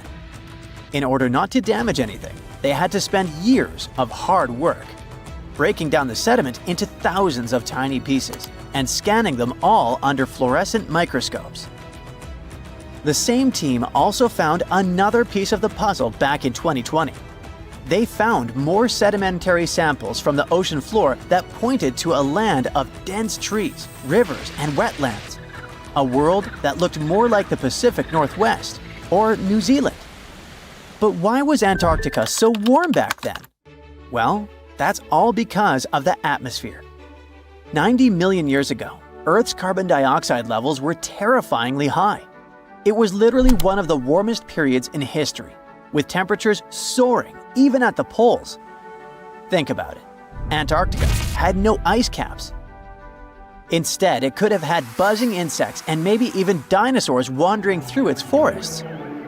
But in order to learn what happened to them, the team has to find more evidence. Antarctica really is a place full of mysteries. It's hard to study because it's covered in snow and ice so much that we don't even know its true shape and size. Some parts of the ice sheet are over 3 miles thick, half the depth of the Mariana Trench, the deepest trench on Earth. Luckily, snow has a great quality. It can freeze things in time perfectly. Layer by layer, year after year, it buries nature's past like a time capsule. Luckily, snow has a great quality. It can freeze things in time perfectly. Layer by layer, year after year, it buries nature's past like a time capsule. At first, fresh snow is soft and shifts easily in the wind, full of air. But as more snow piles on top, it compresses, squeezing out the air pockets and hardening into dense ice. This freezing pressure locks everything inside. It traps ancient plants, animals, and even entire landscapes. And they literally get frozen in time, because the extreme cold slows down decay. It stops bacteria growth, preventing rot, and keeping things almost perfectly intact for thousands, sometimes even millions of years. That's exactly what's going on in Antarctica. Scientists have to literally scan it all the way down this snow in order to find what this place looked like millions of years ago. What they found is an entire lost world buried under miles of ice. It was beneath the thickest ice of East Antarctica, near the Aurora and Schmidt subglacial basins. The weight of the ice has been so immense for so long that it actually protected the land from erosion. Scientists call it the ghost of Antarctica's landscape, and it's nothing like the smooth, flat wasteland seen from above. They found rivers that once flowed freely, now frozen in place, valleys carved by water, even 3 massive, sharply peaked hills. But what are they? To understand that, we need to go even further back in time, to the era when Antarctica was still part of a lost supercontinent. Hundreds of millions of years ago, the land we now call Antarctica was part of Gondwana, an enormous supercontinent that included South America, Africa, India, Australia, and Antarctica all fused together. But as Earth's tectonic plates slowly drifted apart, Gondwana broke into pieces. Antarctica was ripped apart, its land stretched and fractured. The massive ice sheets that formed later covered these broken landmasses, preserving them like frozen fossils.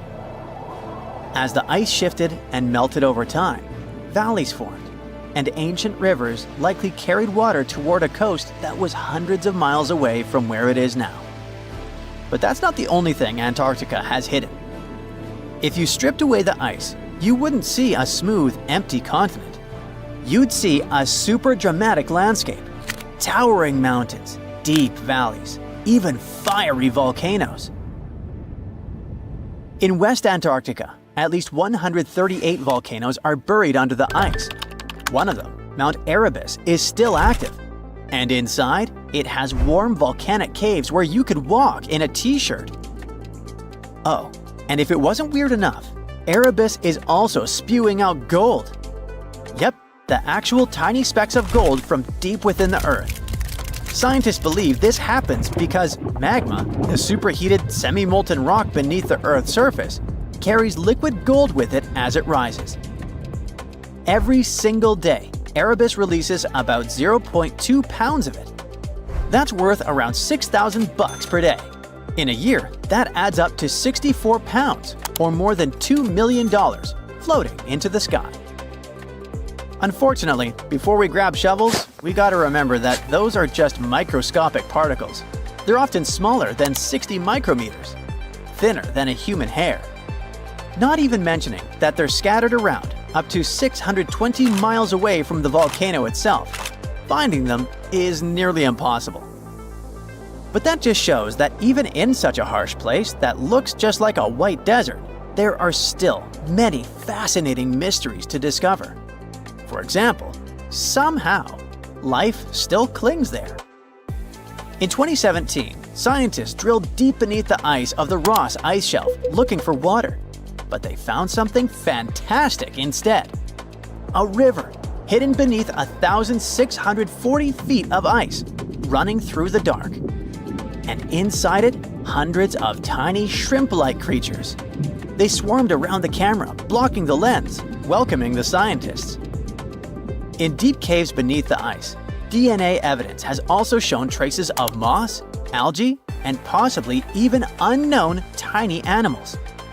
So, turns out, even in one of the harshest places on Earth, life finds a way. And who knows what else we'll discover in the South Pole? Meet Otzi, or the Iceman, a natural mummy. He lived sometime between 3,350 and 3,105 BCE. He was discovered in 1991 in the Ostal Alps, near the borders of Austria and Italy. And yes, the nickname derives from the name of the mountain. Otzi is Europe's oldest known naturally mummified human. Otzi was 40-something when it happened. Science is awesome. We even know that he was left-handed and lactose intolerant. He was wearing shoes stuffed with grass and laced with aurochs leather. He also had a fur hat and carried a backpack with everything he needed to quickly make a fire. His body is now kept in a special room at a constant temperature of negative 21 degrees Fahrenheit. These days, Otzi is kind of a celebrity, featured in numerous documentaries and books. A decades-old mystery is solved. In 1942, Marceline and Francine Dumoulin left their home in southwestern Switzerland to get some food, but they never returned. No one knew what had happened to them. A ski resort worker solved the mystery 75 years later. He found two people dressed in 1940s fashion in ice. DNA tests revealed that they were the exact married couple. The couple had 7 children. After their parents' disappearance, the children never stopped looking for them. One of the children, Audrey Dumoulin, said she wouldn't wear black to the ceremony. She thought that white would be more appropriate since it represented hope, which she never lost. I'll take you back to 2016, an ordinary summer day. A gold miner was traveling in search of gold in Canada. He spotted something in the melting ice. He got closer. A treasure greeted him. Well, a treasure for science. The miner found the oldest and most complete wolf mummy ever discovered in the world. This wolf was part of an ecosystem that no longer exists today. The local people named the 57,000-year-old pup Zur, meaning wolf in their language. Experts have been able to get a glimpse of what Zur's life was like thousands of years ago. They've discovered that she mainly ate fish and other seafood instead of large mammals. Previously, scientists assumed that Yukon wolves mainly fed on bison or musk oxen during the Ice Age. You're hiking Mont Blanc in the French Alps. You see a small metal box blinking at you from under the ice. You slowly approach it. Oh, it's full of jewelry worth $340,000. This is a real story. The person who found the box handed it to the police. It turned out that there were hundreds of diamonds, rubies, emeralds, and sapphires inside. The markings said, "Made in India."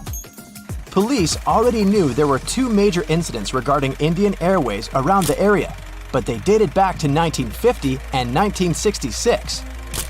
The box had been hidden under the ice for at least 5 decades. Experts couldn't identify the owner of the previous gems.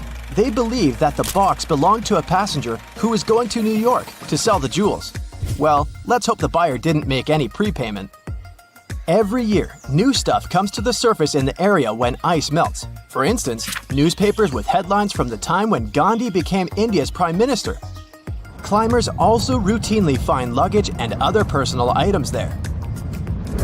Let's travel 39,000 years back in time. Meet Yucca, the woolly mammoth. Yucca is special because it's the best preserved mammoth ever found. Local tusk hunters discovered it in 2010. Yucca became a natural mummy thanks to the ice preserving it. scientists made analyses that revealed that Yucca was a 6-year-old female mammoth. Now, how about some ice worms? Yes, those do exist. They live on glacial ice in Alaska, Washington, Oregon, and British Columbia. They spend their whole life on ice. You can see them on the surface of glaciers 2 times a day, in the evening and in the morning. They go up to feed on snow algae. Scientists call them a scientific paradox. When temperatures are low, any creature's bodily reactions slow down and energy levels drop. Cold-blooded creatures like worms become sluggish when it gets too cold. But the laws of nature don't seem to apply to ice worms. They thrive and are very active when it's freezing cold. But as glaciers are melting, ice worms' habitats disappear too. Ice worms can be up to 1 inch long and are black or blue in color. Fun fact, there are stories and songs about them. Supposedly, they give glaciers' ice their blue color, but it's just a myth. This horned lark is an Ice Age animal, not the cartoon, the actual one. Local fossil ivory hunters found this frozen lark in Siberia in 2018. Luckily, they notified experts about their discovery. After the examination, scientists found out that the bird had lived around 46,000 years ago. The most interesting thing is that the bird was in such good shape, considering that it had been under ice for millions of years. Experts say that the lark looked as if whatever had happened to it occurred just a few days ago. Turns out, the bird lived in the same era as other Ice Age animals, for example, mammoths. This book was lost for decades. It belonged to George Murray Levick, a surgeon and photographer. In 1910, he was on an expedition to Antarctica. Levick and his teammates spent months observing penguins, but they had to drop everything due to harsh weather conditions. Levick and his team were trapped in the area. They survived by digging a tight ice cave. Eventually, a ship managed to get to a nearby location and they were saved. But Levick left his notebook behind. It had lists of dates, subjects, and photographs he took at Cape Adare. Most pages of the book got dissolved, yet experts managed to save what was left of it. The notebook was published a century after it had been written. Look at this bone. It belongs to a scimitar cat. The bone was found in Klondike, Alaska. What makes it unique is that scientists managed to extract DNA from it. They found out it was a pre-Ice Age animal, more than 50,000 years old. Scientists used to assume there weren't any scimitar cats in the world, but this bone debunked previous theories. Plus, researchers found out that these cats had had natural hunting abilities, good eyesight, and endurance for long-distance running. At one point in the past, the number of animals the cats hunted started to decline, and ultimately, scimitar cats were outcompeted and eventually disappeared. Not just iceworms, but also viruses live in ice.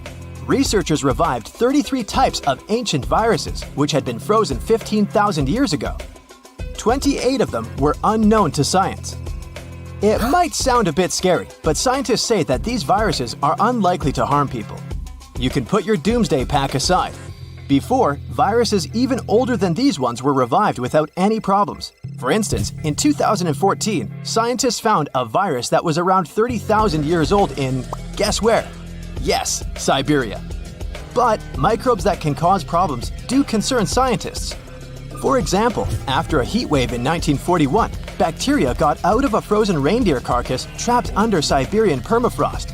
Several people living in a nearby village were hospitalized because of the effects of the virus. Who knows what other viruses can be trapped in older permafrost layers? Well, let's hope they remain where they are. Fingers crossed. Bonus: in the 1960s, an underground facility was built in Denmark. The details of the project were first revealed only in 1995. When the facility was decommissioned in 1967, its infrastructure and waste were left untouched. Authorities probably thought that the facility would be forever entombed by snow and ice.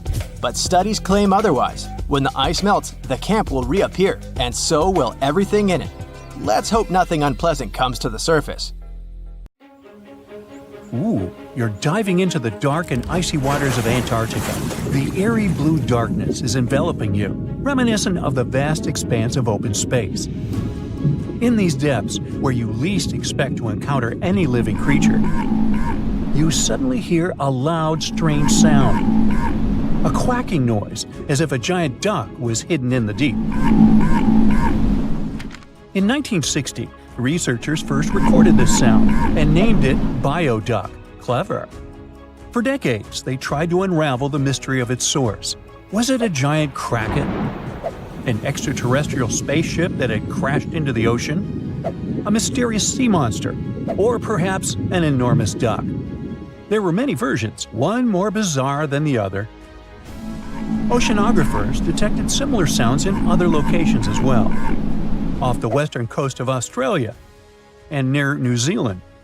They recorded similar but higher pitch signals, which they named bio-goose. It seems the creepy atmosphere of the story disappears with such names. Anyways, these sounds were not isolated incidents. They happened multiple times with consistent intervals. Many initially thought the source must be mechanical, given the regularity of the sounds. However, studying the oceans in the latter half of the 20th century was challenging because of limited technologies. Nevertheless, scientists persisted in collecting data on bioduck and biogoose, driven by their insatiable curiosity. As more data accumulated, so did the theories. But scientists eventually uncovered the mystery. Bioduck turned out to be a form of communication with a biological origin. When researchers analyzed the repeating sounds, they noticed that the signals never overlapped. One source would speak while the others remained silent, suggesting a form of communication. The question remained, which ocean creature possessed such an extraordinary method of communicating through varied frequency sounds? The answer, as many have guessed, is whales. Scientists compared the bioduck sound from Antarctica with the calls of minke whales and found striking similarities. The biogoose sounds from the waters off Australia and New Zealand likely belong to other species or very young minke whales. This discovery, however, only deepened the mystery. What purpose did these sounds serve?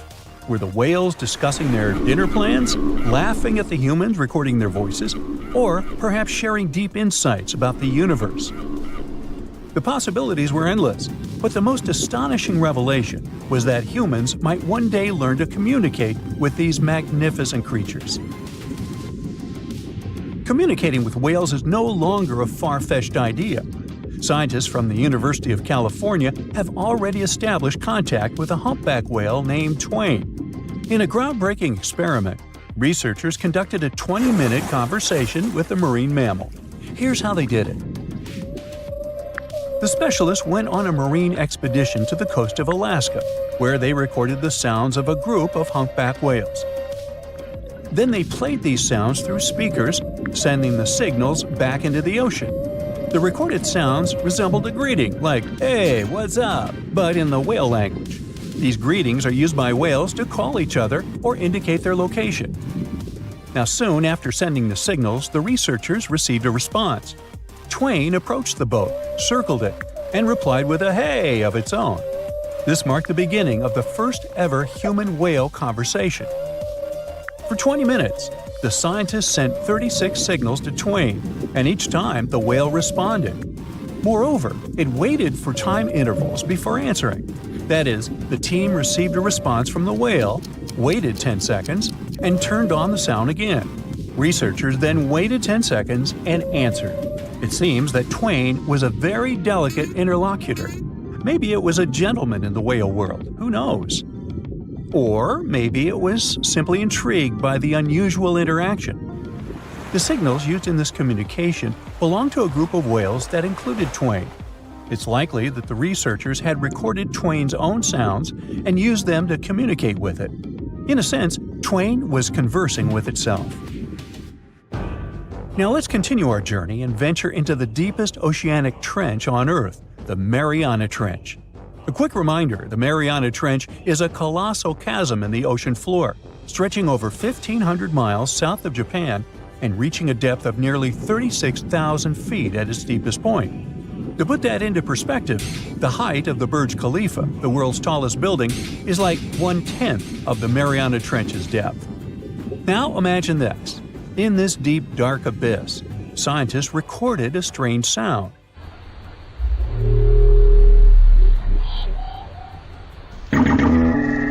Unlike bioduck, this sound resembled something from a science fiction movie, a low rumble, followed by a metallic ping, reminiscent of the sounds made by spaceships in sci-fi movies. Researchers named this mysterious phenomenon biotwang noises. Scientists first detected this strange sound in 2014 during an acoustic survey of the Mariana Trench, and they quickly identified its source: whales, specifically Bride's whales. Using artificial intelligence, researchers analyzed around 200,000 hours of audio recordings from the ocean and found matches with a group of Bride's whales. Like other animals, these whales use sounds as a form of communication. Now, did you know what else was found at the bottom of the Mariana Trench? A plastic bottle. It's unlikely it was done by a kraken or a whale or some type of monster. Everything is simpler here. The bottle ended up there because of a human. But that's a topic for another video. Okay, let's deal with one more sound. No whales this time, just a mysterious sound in the loneliest place on Earth.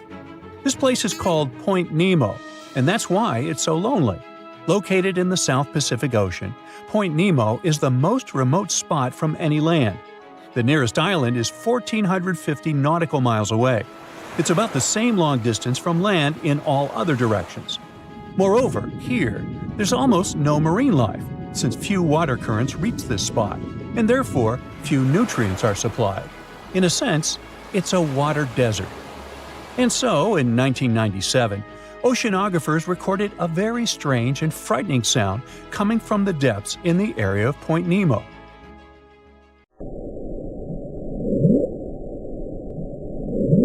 It was something gigantic and scary. People called it the bloop. As soon as journalists found out about this phenomenon, people around the world began to invent the most fantastic versions. The most popular of them was that the sound source was a giant sea monster, kraken, or some other creature. The hype around the bloop didn't last very long. Scientists managed to find out the nature of the mysterious noise. It turned out it belonged to an iceberg. When they crack and collapse, they create powerful ultra-low frequency sounds that can be heard from a very long distance.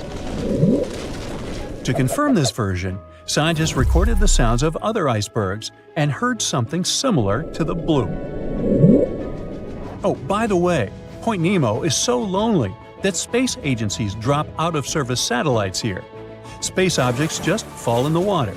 There's a 99% chance that no animal or human will be harmed by falling debris in this lonely place. That's why many people call it the satellite cemetery. But what if, someday, a spaceship from another planet falls here? What if it has already fallen in Point Nemo and sometimes emits an emergency signal that breaks through the ocean? Ooh. All the mysteries you have heard have already been solved. How about we end this video with a mystery that still baffles scientists? Meet upsweep.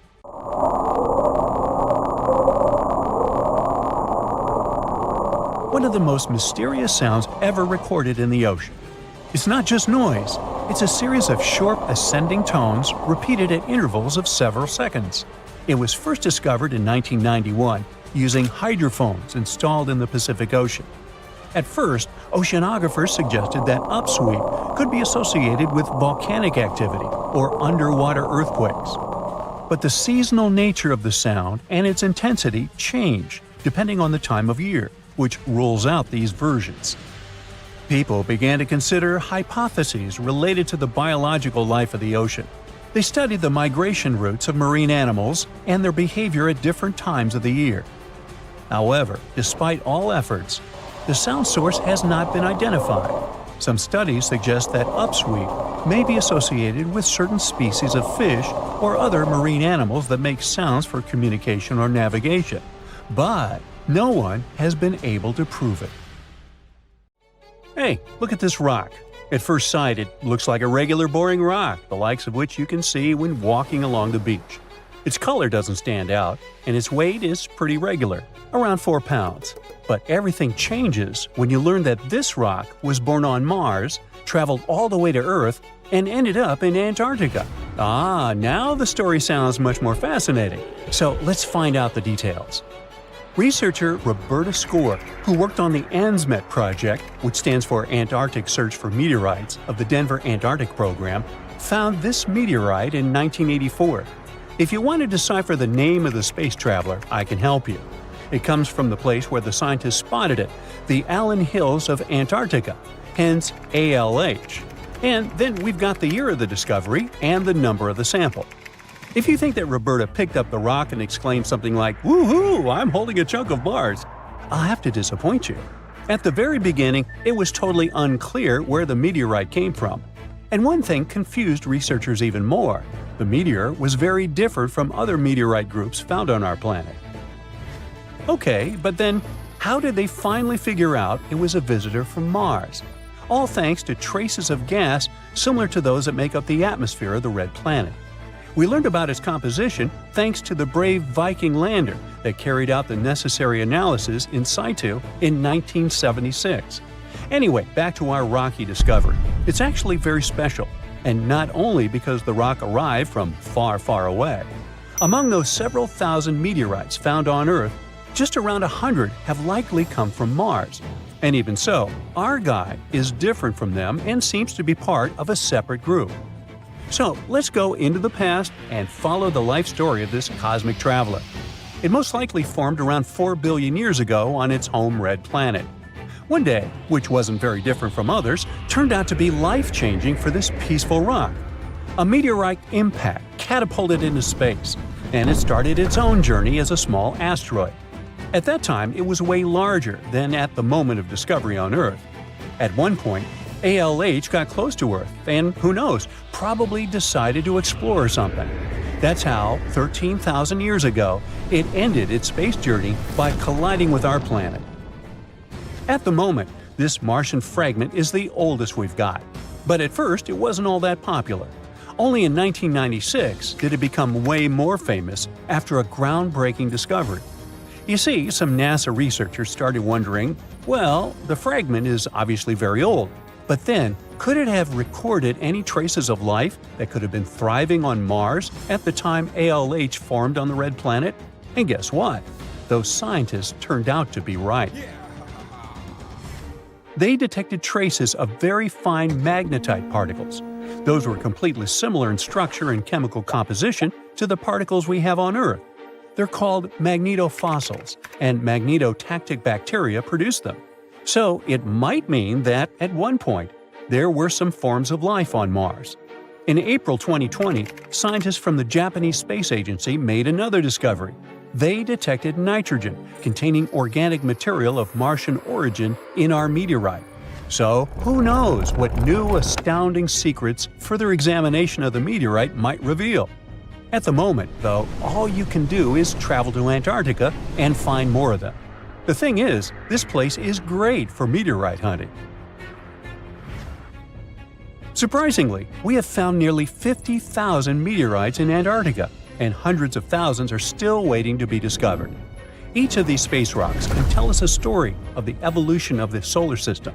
For example, the very first lunar rock found on the icy deserted continent proved that chunks of space objects larger than asteroids can also end up on Earth.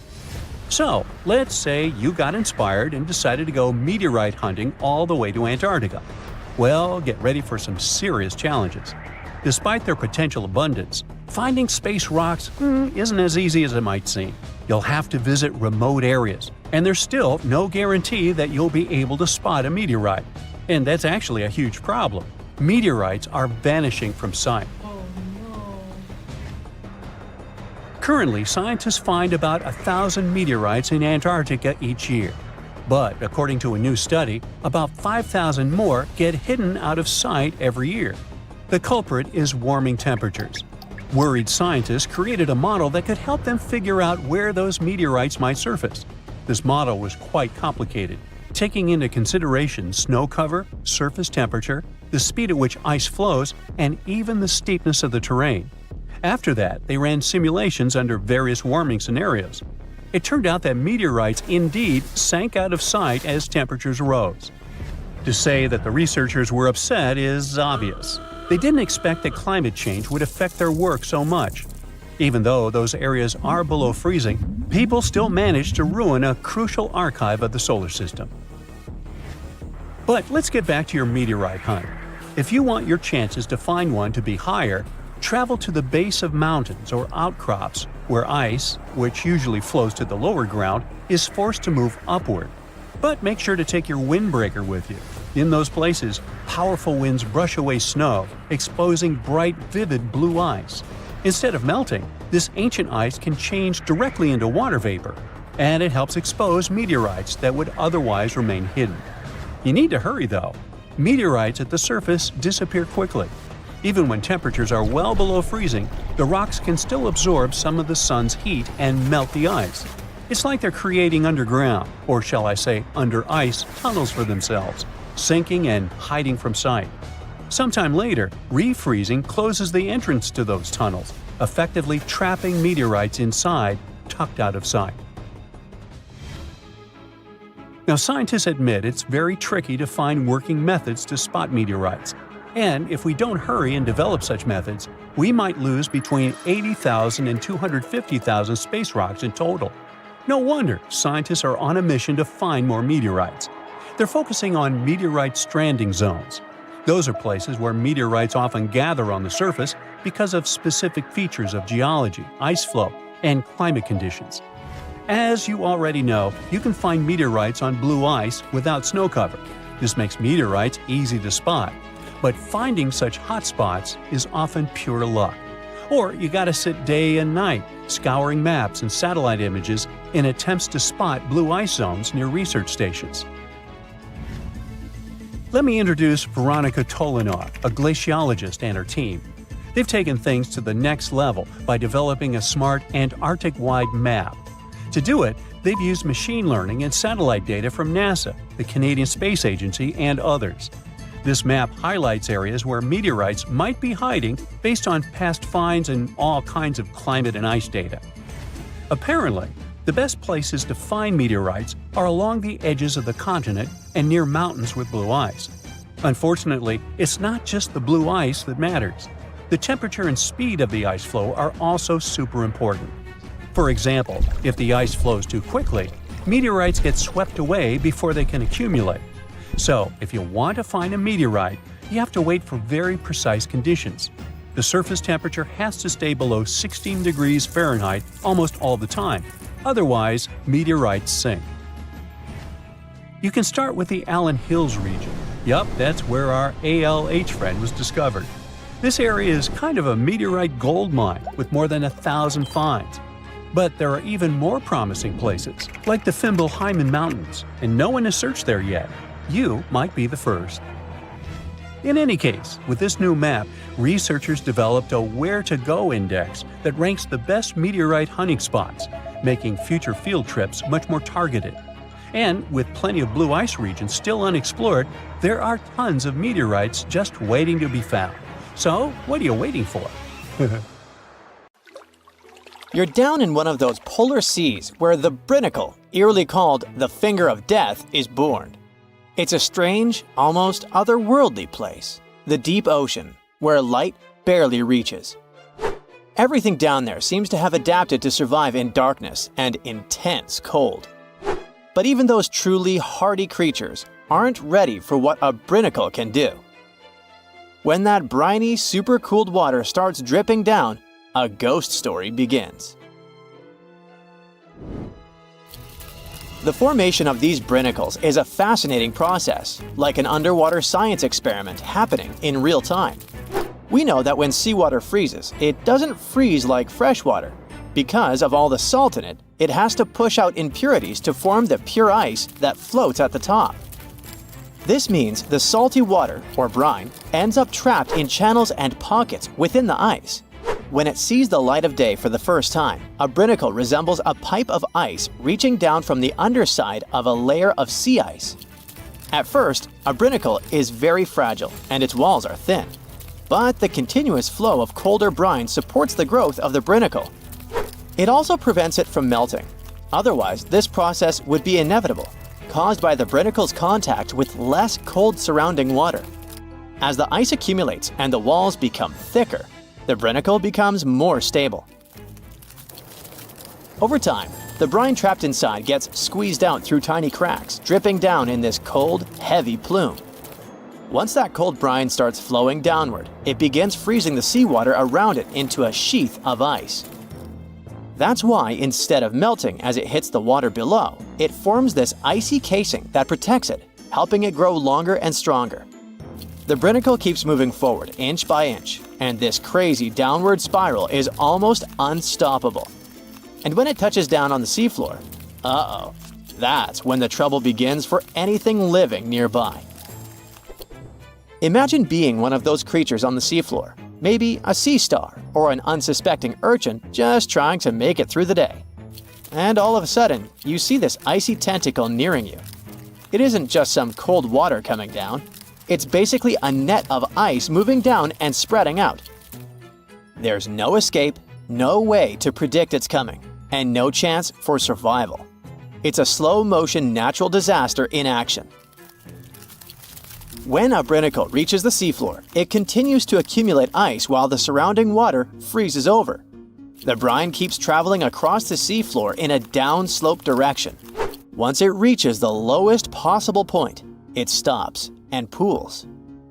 But don't let the danger distract you from how beautiful brinicles are. Well, in their own creepy way. They look like something you'd see in a dream. Elegant, twisting ice tubes reaching down, perfectly symmetrical, and totally random.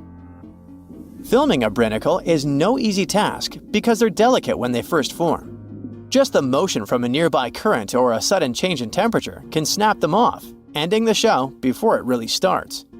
So, scientists who managed to capture brinicles on film in 2011 actually got incredibly lucky. It was the first time the world got to see this icy finger descending and freezing everything it touched, and it changed our understanding of polar ecosystems. Brinicles can reach quite impressive sizes. Sometimes they can stretch for several feet. Their size depends on the conditions of the water and ice above. The slower the water movement and the colder the temperature, the bigger and stronger a brinacle can grow. But if the water's too deep or if there's too much movement in the current, the brinacle is likely to break apart. It needs just the right balance to survive long enough to touch down and freeze over the ocean floor. For creatures living on the seafloor, brinicles are like invisible booby traps, only instead of avoiding a net, they're avoiding an expanding ice cage. Starfish and sea urchins might not have big brains, but they have a basic survival instinct to crawl away from danger. Sadly, with brinicles, they're usually caught completely off guard. One second they're minding their own business, the next, an icy sheet is closing in around them, trapping them where they are and freezing them almost instantly. It's hard not to feel sympathy for these creatures, right? You watch footage of a brinacle in action and you see a starfish just stopping. One moment it's moving slowly along the sand, and then it's frozen in place, totally helpless. It's like watching a train wreck in slow-mo. Luckily, brinicles present danger only to smaller marine life forms like sea urchins and starfish. Bigger animals like seals or whales, or humans who happen to go diving in the ocean at the frigid poles, brinicles are totally harmless. At the same time, for scientists, this tough natural phenomenon offers a fascinating insight into how life adapts, or fails to adapt for that matter, in extreme environments. And it gets even better. A brinacle might just be the perfect setup for life to begin. Researchers are now looking at these super salty ice tubes as not just fatal traps, but potentially as sources of life. This theory isn't just science fiction, it's rooted in actual research. Here's how it goes. The brine channels in sea ice are full of tiny, confined spaces. Those are exactly the kind of places where chemicals can get trapped, concentrated, and start interacting in interesting ways. It's like setting up a mini-lab where the building blocks of life can come together and create something new. Scientists think this process of salt rejection in sea ice could have actually helped the first bits of life appear. Some researchers even think that this process might be happening right now on icy moons like Europa, Ganymede, or Enceladus. where there might have been frozen seas beneath thick ice layers. Just imagine it, brinicles forming in other worlds of our solar system, laying down the foundations for extraterrestrial life, and all thanks to the same icy process that creates these fingers of death here on Earth. One way scientists describe brinicles is by comparing them to chemical gardens. Have you ever done one of those experiments where you mix metal salts into a solution and watch them produce plant-like structures? Well, you can observe a similar chemical process when a brinicle is in action. In the cold, saline-rich brine of a brinicle, certain reactions could kick off to create amino acids or other building blocks of life. It's wild to think that something so dangerous could have also helped shape our world, or could be creating other forms of life elsewhere. In both cases, whether on Earth or another planet, these icy chemical reactions might be the first step toward the formation of simple life forms. It's a kind of alchemy, where ice and salt water mix to create something more than the sum of their parts. This is one reason why scientists are so eager to study brinicles. Each one could hold a tiny clue about how life begins, survives, or fails under extreme conditions. Something as mesmerizing and weird, but at the same time simple as brinicles, hints at bigger questions. How did life start on Earth? What are the conditions needed for life to survive in extreme environments? Could icy structures like these exist in other parts of our solar system or beyond, creating similar conditions that might one day give rise to alien life? As much as they look like a silent threat reaching out from the ice, brinicles are also reminders of how beautifully complex and interconnected our world is. They may seem like simple fingers of ice, but they hold secrets that touch on everything from ecology to chemistry to the origins of life itself. So next time you hear about the ocean, remember that deep below in the darkest, coldest waters, something incredible and a little bit terrifying is happening right at this moment. In 2020, strange signals from deep beneath Antarctica sent shockwaves through the news. Within days, headlines exploded. NASA had found a parallel universe where time runs in reverse. But what really happened? And what did scientists actually detect? Well, this story is a case of madness, misunderstood experiments, and the human need to believe in mystery. Even today, every few months, someone reposts a headline screaming that NASA found a parallel universe in Antarctica. A universe where time flows backwards, and people believe it. But no, NASA didn't find a mirror world under the South Pole, or some sort of a backwards reality where people age in reverse or speak in rewound sentences. They did find something curious, though. Here's what actually went down. Scientists were flying a strange-looking instrument over Antarctica called ANITA, short for Antarctic Impulsive Transient Antenna. ANITA is a machine that floats over Antarctica, basically a giant balloon with antennas. It listens for tiny space particles called neutrinos. Neutrinos are super small and ghost-like. They have almost no weight and go through stuff like it's not even there, even entire planets. Usually, these neutrinos come from space and rain on Earth from above. Most neutrinos, the common low-energy ones, just fly right through the Earth like it's air. They're like tiny bugs flying through a chain-link fence. There are some very high-energy neutrinos, though. They're super rare and they interact a bit more often with matter, and they can get blocked. If high-energy neutrinos hit something dense enough, like the rock and metal inside Earth, they might finally bump into a particle and get absorbed. That's more like fast tennis balls that hit the fence once in a while.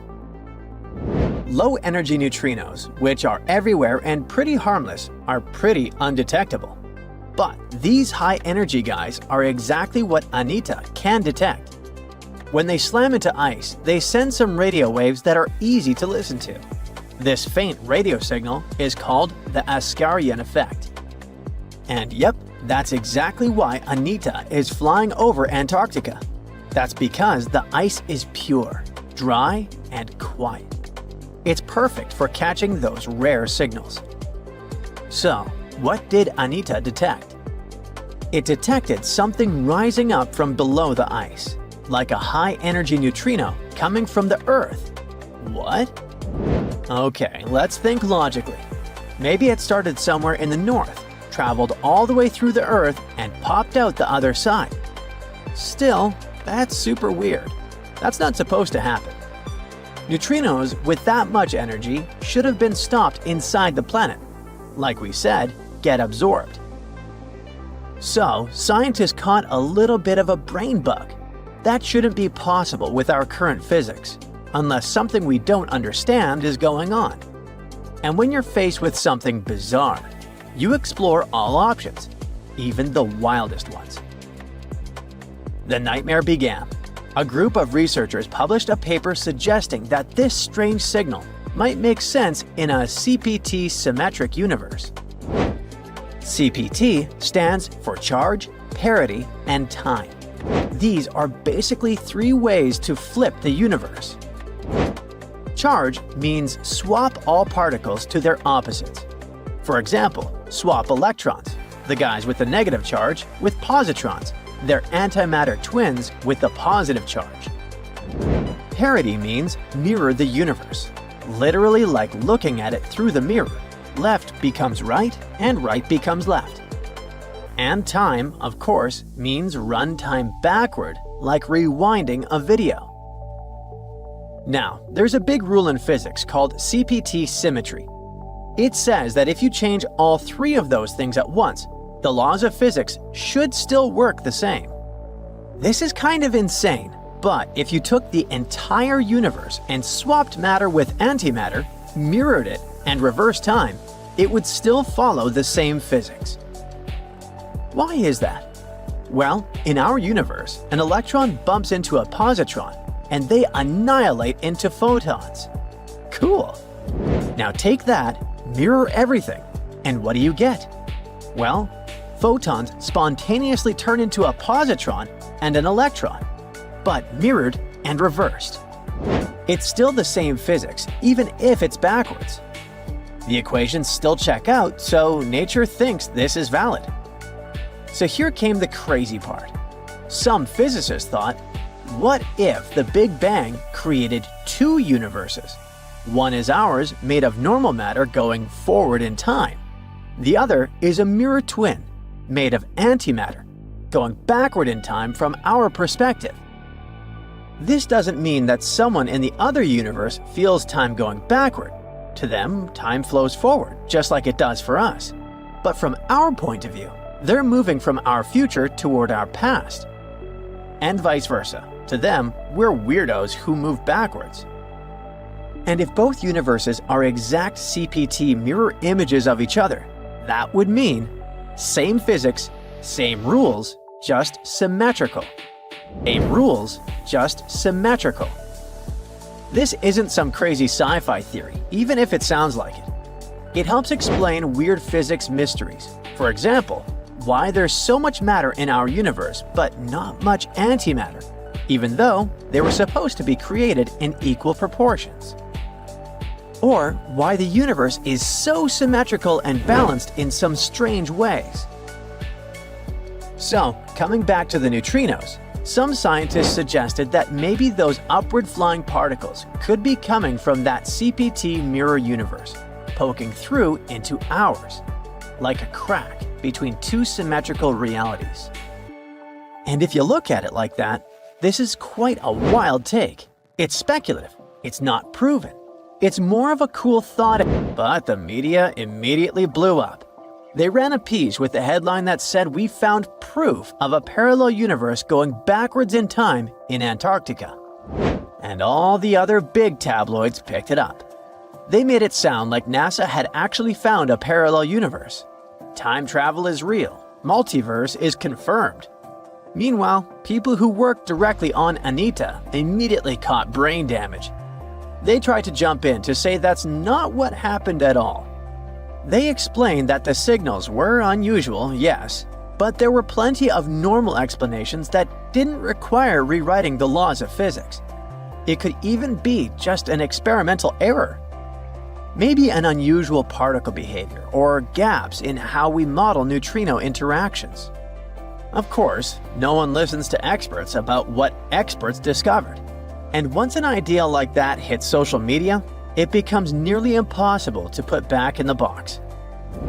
But that also doesn't mean that the multiverse definitely isn't real.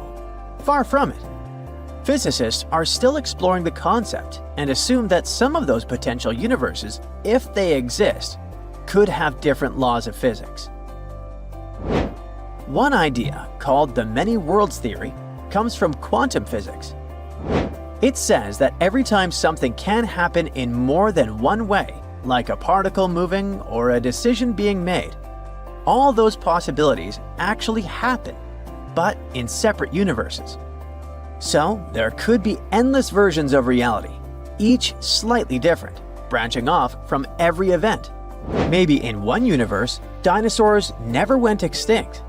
Maybe in another, you never sent that embarrassing text. Another theory is called the bubble universe theory. After the Big Bang, the universe expanded incredibly fast in a process called inflation. Some scientists think that inflation never fully stopped and is still happening in some regions. That would mean new bubble universes are constantly forming, each with its own version of physics. Our universe would just be one bubble in a giant cosmic sea of others. The third idea is about shadow matter. Dark matter is invisible, but its gravity affects the universe. Some scientists think it could be made of particles similar to the ones that make up regular matter, but they're just hidden from us. This mirror, or shadow matter, could form entire invisible galaxies and even life, all existing right alongside us. Maybe we just can't detect it in any way, except through gravity, for now. But in physics, all of those are just theories, mathematical possibilities. We have no direct evidence that it's real. If we ever find one, though, let's now hope it won't be the boy who cried wolves scenario. Strange things occur in the cold waters of Antarctica. One of these things happened to a ship called Jenny. It was a small schooner whose history began in 1822. The boat and its crew set sail and disappeared a year later. For 18 years, the ship was considered sunk. People forgot about it, but in 1840, the vessel reminded the world of itself. That year, the whaling ship Hope sailed through the Drake Channel in Antarctica. The crew members noticed a ship among icebergs. It was the schooner Jenny. It was floating slowly in the dark, with no signs of life. The captain of the Hope, Mr. Brighton, gave the order to approach the mysterious vessel. They thought it was some creepy ghost ship, but as they came closer, they noticed crew members on the deck. The sailors of the Hope called out to them, but received no answer. This time, it became clear that something terrible had happened to the Jenny. When Brighton boarded, he realized that the Jenny crew members weren't missing. They were here. Frozen people stood like statues. Brighton went down to the lower deck and found the captain. He was sitting frozen at the table, holding a pen. Brighton looked at the logbook. The last record was made on May 4th, 1823. The captain wrote that he was the only living member of the crew. They spent 71 days without food. It seemed that the ship got lost in the sea because its captain went off course or sailed into an iceberg, but no one knew for sure.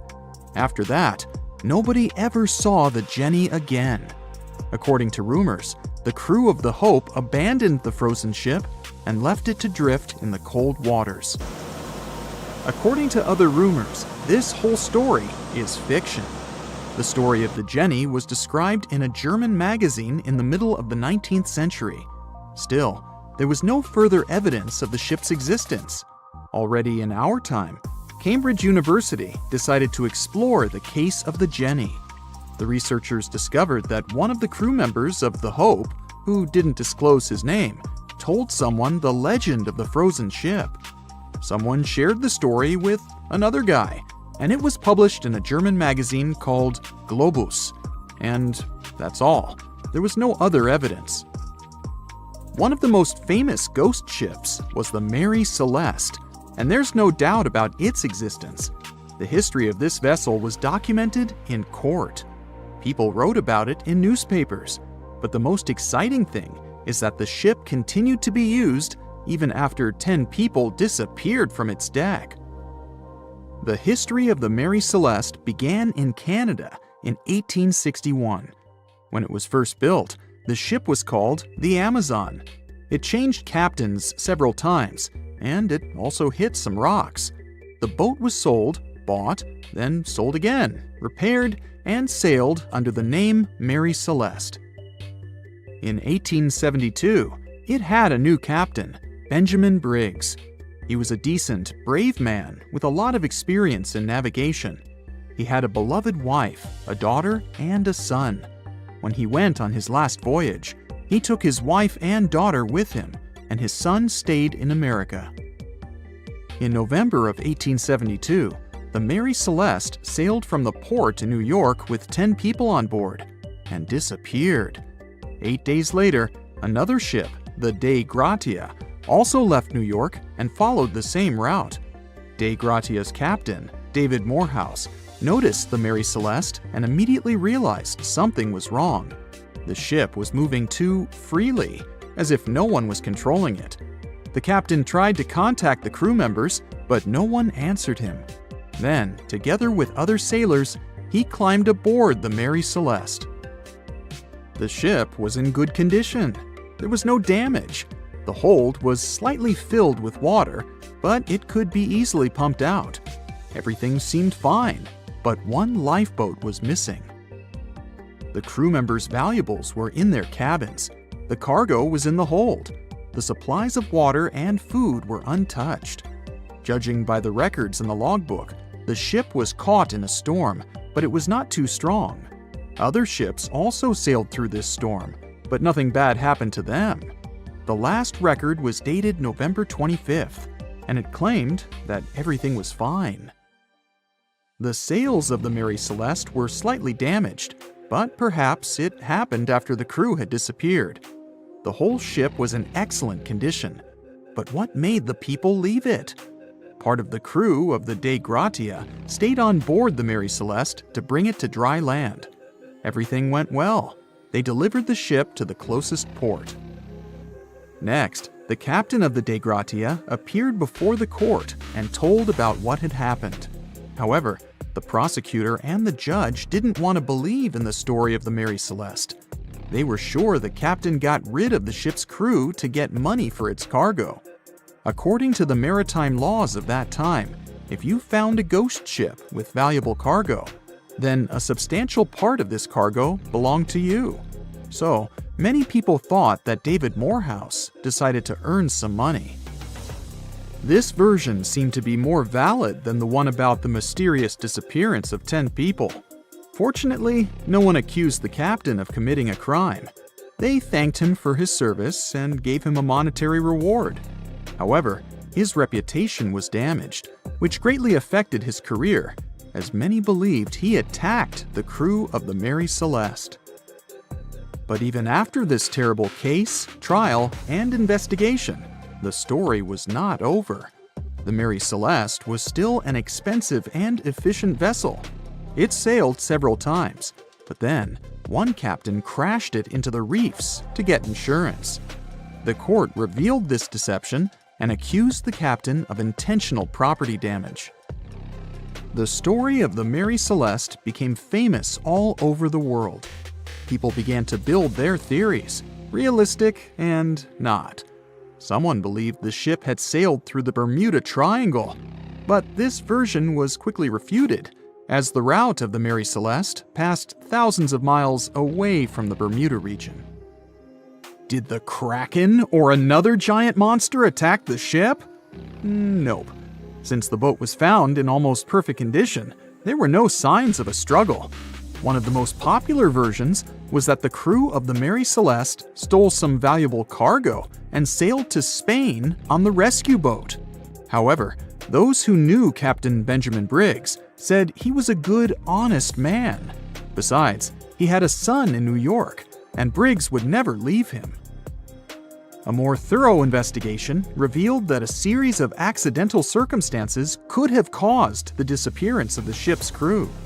Before its last voyage, the vessel delivered coal. Perhaps the pump intended for pumping water got clogged with coal after that. And when the ship got into a storm, the hold filled with water and the pump broke. The captain couldn't understand the amount of water because numerous barrels in the cargo hold blocked the view. Benjamin Briggs assumed it was dangerous to stay on the ship during a storm, so he evacuated with the passengers on a lifeboat. Perhaps they were close to land and decided to sail there, but the storm intensified and overturned the boat. Also, one record in the log journal said that the chronometer was faulty. It was a device that helped to determine your location at sea using longitude. Briggs got lost and didn't know which way to sail. The storm was strong, and he couldn't determine whether the ship would sink. Perhaps Briggs decided to leave the ship in a rescue boat when he saw the coast of the Azores. The uniqueness of this ghost ship case is that, unlike many others, you can investigate it yourself. There's a lot of information about the Mary Celeste on the internet. There are documentaries and research articles. Perhaps you'll be able to notice something that others haven't seen and solve the mystery of the disappearance of 10 people. We've all dreamed of visiting the Arctic and witnessing the natural wonders of polar bears frolicking on ice floes or the aurora borealis dancing across the sky. Well, sorry to break it to you, but you won't find any tourists flocking to Antarctica anytime soon. Why, you may ask? Let's dive into it. First off, where is Antarctica? It's located in the southern hemisphere, specifically at the South Pole. The Southern Ocean surrounds it, and most of the continent is covered by ice, making it one of the most remote and frigid places on Earth. Now, have you ever met someone who's visited Antarctica? Probably not.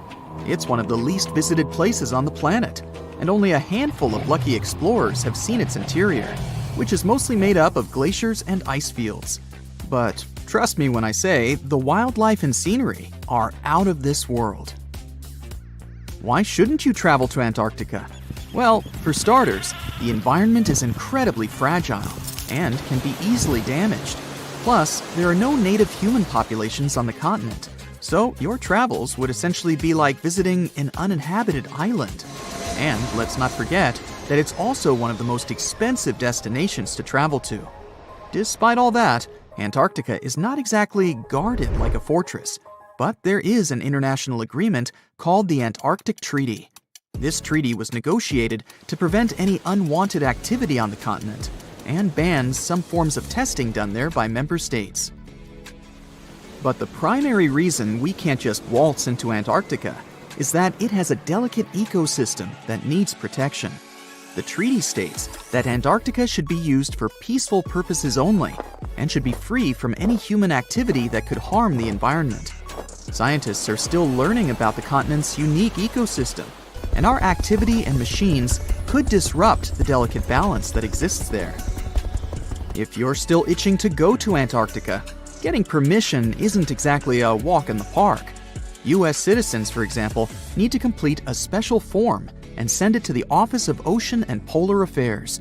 And once you're there, you'll need to follow some strict guidelines to protect the environment, like not disturbing any wildlife or taking souvenirs like rocks, plants, or animals.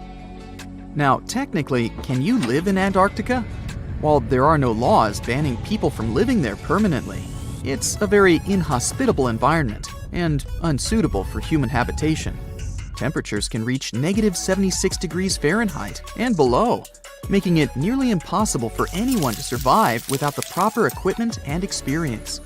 Plus, the nearest piece of land is over 1,000 miles away, making any inhabitants completely cut off from the rest of the world. Who knows? Maybe one day we'll get the chance to visit this unique and fascinating continent, But until then, let's admire it from afar. Let's now talk a bit about the discovery of Antarctica. Unlike other places that were already inhabited, Antarctica never had a native human population. Ancient Greek philosophers had an idea about the continent and called it Antarctos, meaning opposite the bear. The bears it refers to are not the polar ones though, but rather the Great and Little Bear constellations, which are only observable in the northern hemisphere. As a result, the term signifies the opposite of the land of the bear. Whaling and sealing voyages in the late 1700s and early 1800s would venture further south when rounding Cape Horn at the tip of South America. It was known that going further south often meant stronger winds, but also the risk of hitting floating ice of all sizes and of winds and seas that could prove dangerous to the ship and crew. Captain James Cook was the first to cross the Antarctic Circle on January 17, 1773, in the Ross Sea region. He reached a point further north a year later, and though he didn't sight land, he came to within 50 miles and saw deposits of rock held in icebergs, indicating that a more southerly land existed. The first sighting of Antarctica is widely acknowledged to have taken place in January of 1820, during the voyage of two ships under the command of Captain Fabian Gottlieb von Bellingshausen, as part of a 2-year exploratory expedition around the world to discover new lands. The captain's ships were the first to have crossed the Antarctic Circle since Cook. The first undisputed landing on Antarctica didn't happen until much later, on January 24, 1895, at Cape Adare during the whaling voyage of the ship Antarctic, led by Henrik Bull. A small boat with 6 or possibly 7 men on board rowed ashore during calm conditions. You might not believe it, but Antarctica is actually a desert. With all that ice, you'd think it'd be like a winter wonderland with snowball fights and hot cocoa all day long. When we think of deserts, we picture camels and cacti and people struggling to find water. But in Antarctica, it's a whole different story. The struggle isn't to find water, it's to find anything that's not covered in ice. And the average rainfall has been just over 0.4 inches in the past 30 years. That's like a few drops of rain compared to what we're used to. So technically, it's not the dunes or sizzling heat that makes a desert, well, a desert. It's the lack of precipitation. But don't worry, if you ever find yourself lost in Antarctica, you won't have to worry about getting thirsty. Just make sure you bring a jacket and some mittens, because it's cold enough to make you into a popsicle. Not only is Antarctica one of the driest places on Earth, but it's also the coldest, the windiest, and the highest. Talk about overachieving. The penguins and scientists down in Antarctica have at times found themselves in a bit of a pickle when it comes to time. You see, unlike the rest of us on this big blue planet, there is no Antarctica time zone. All the lines of longitude meet at a single point at the South Pole, making it a bit of a head-scratcher when trying to figure out what time it is.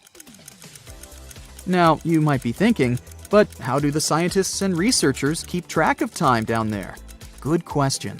They typically stick to the time zone of the country they departed from. However, with stations from all over the world on the Antarctic Peninsula, things can get a little wacky. Imagine trying to coordinate with your neighboring countries without accidentally waking them up in the middle of the night.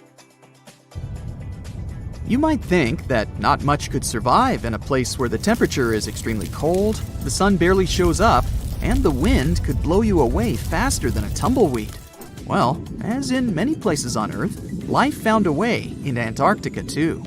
Believe it or not, this frozen continent is buzzing with activity. It's home to billions of krill, which in turn attract lots of seals and more penguins than you can shake a fish at. But don't let their cute and cuddly appearance fool you. Penguins are the ultimate swimmers, with streamlined bodies that would make Olympic medal winners jealous. They come ashore to breed and chill, but their real talent is stealing pebbles from each other and forming mathematically precise huddles to stay warm. Antarctica is also home to the largest species of penguin on Earth. It's called the emperor penguin.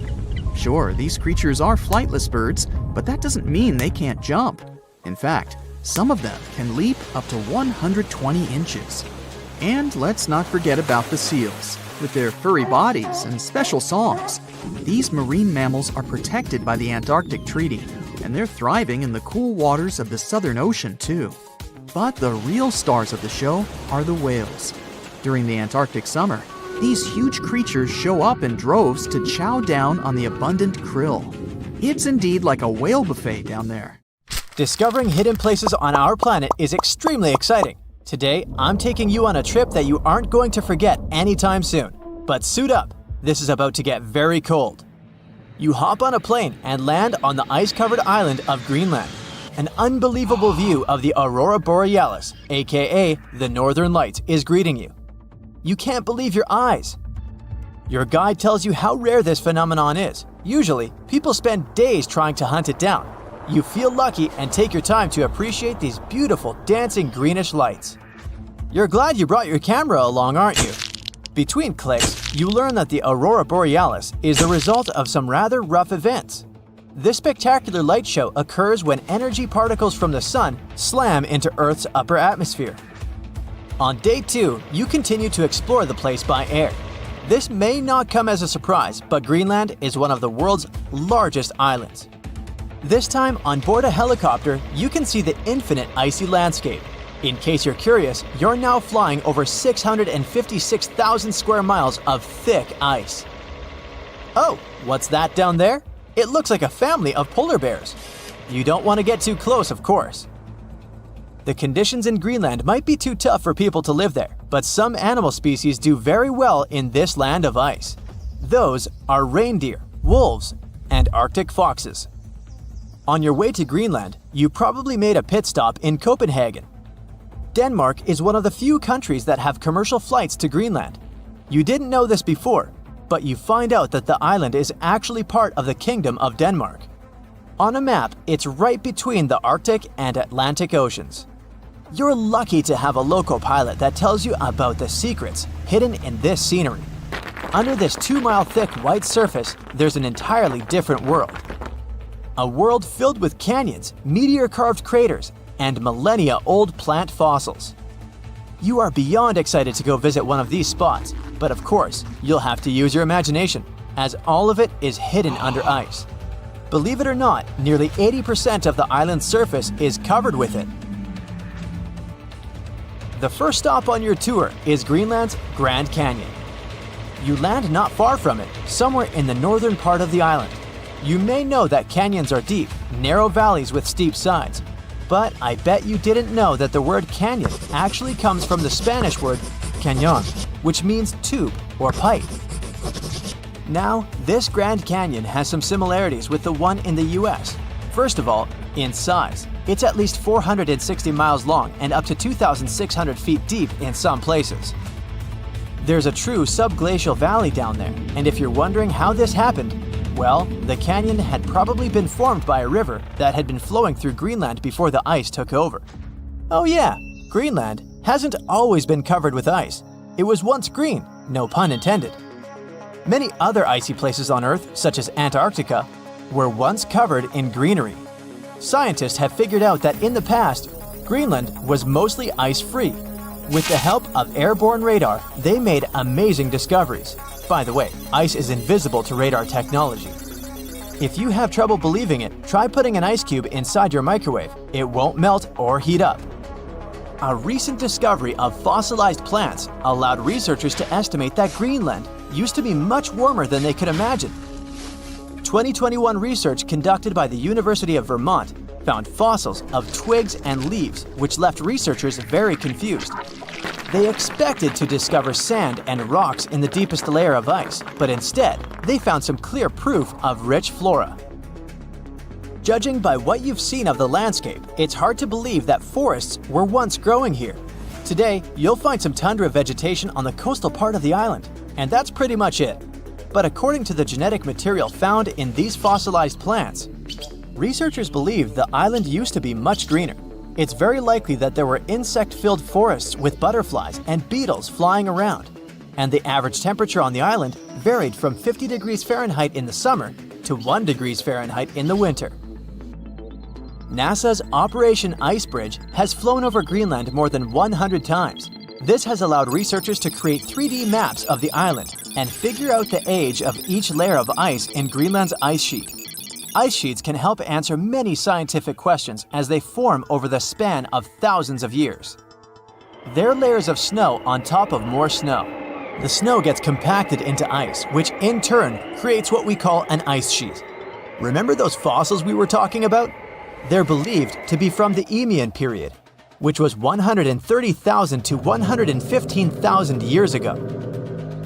According to the groundbreaking 3D footage from NASA, we can see 3 distinct climate periods within the ice sheet. The uppermost layer is quite flat and uniform.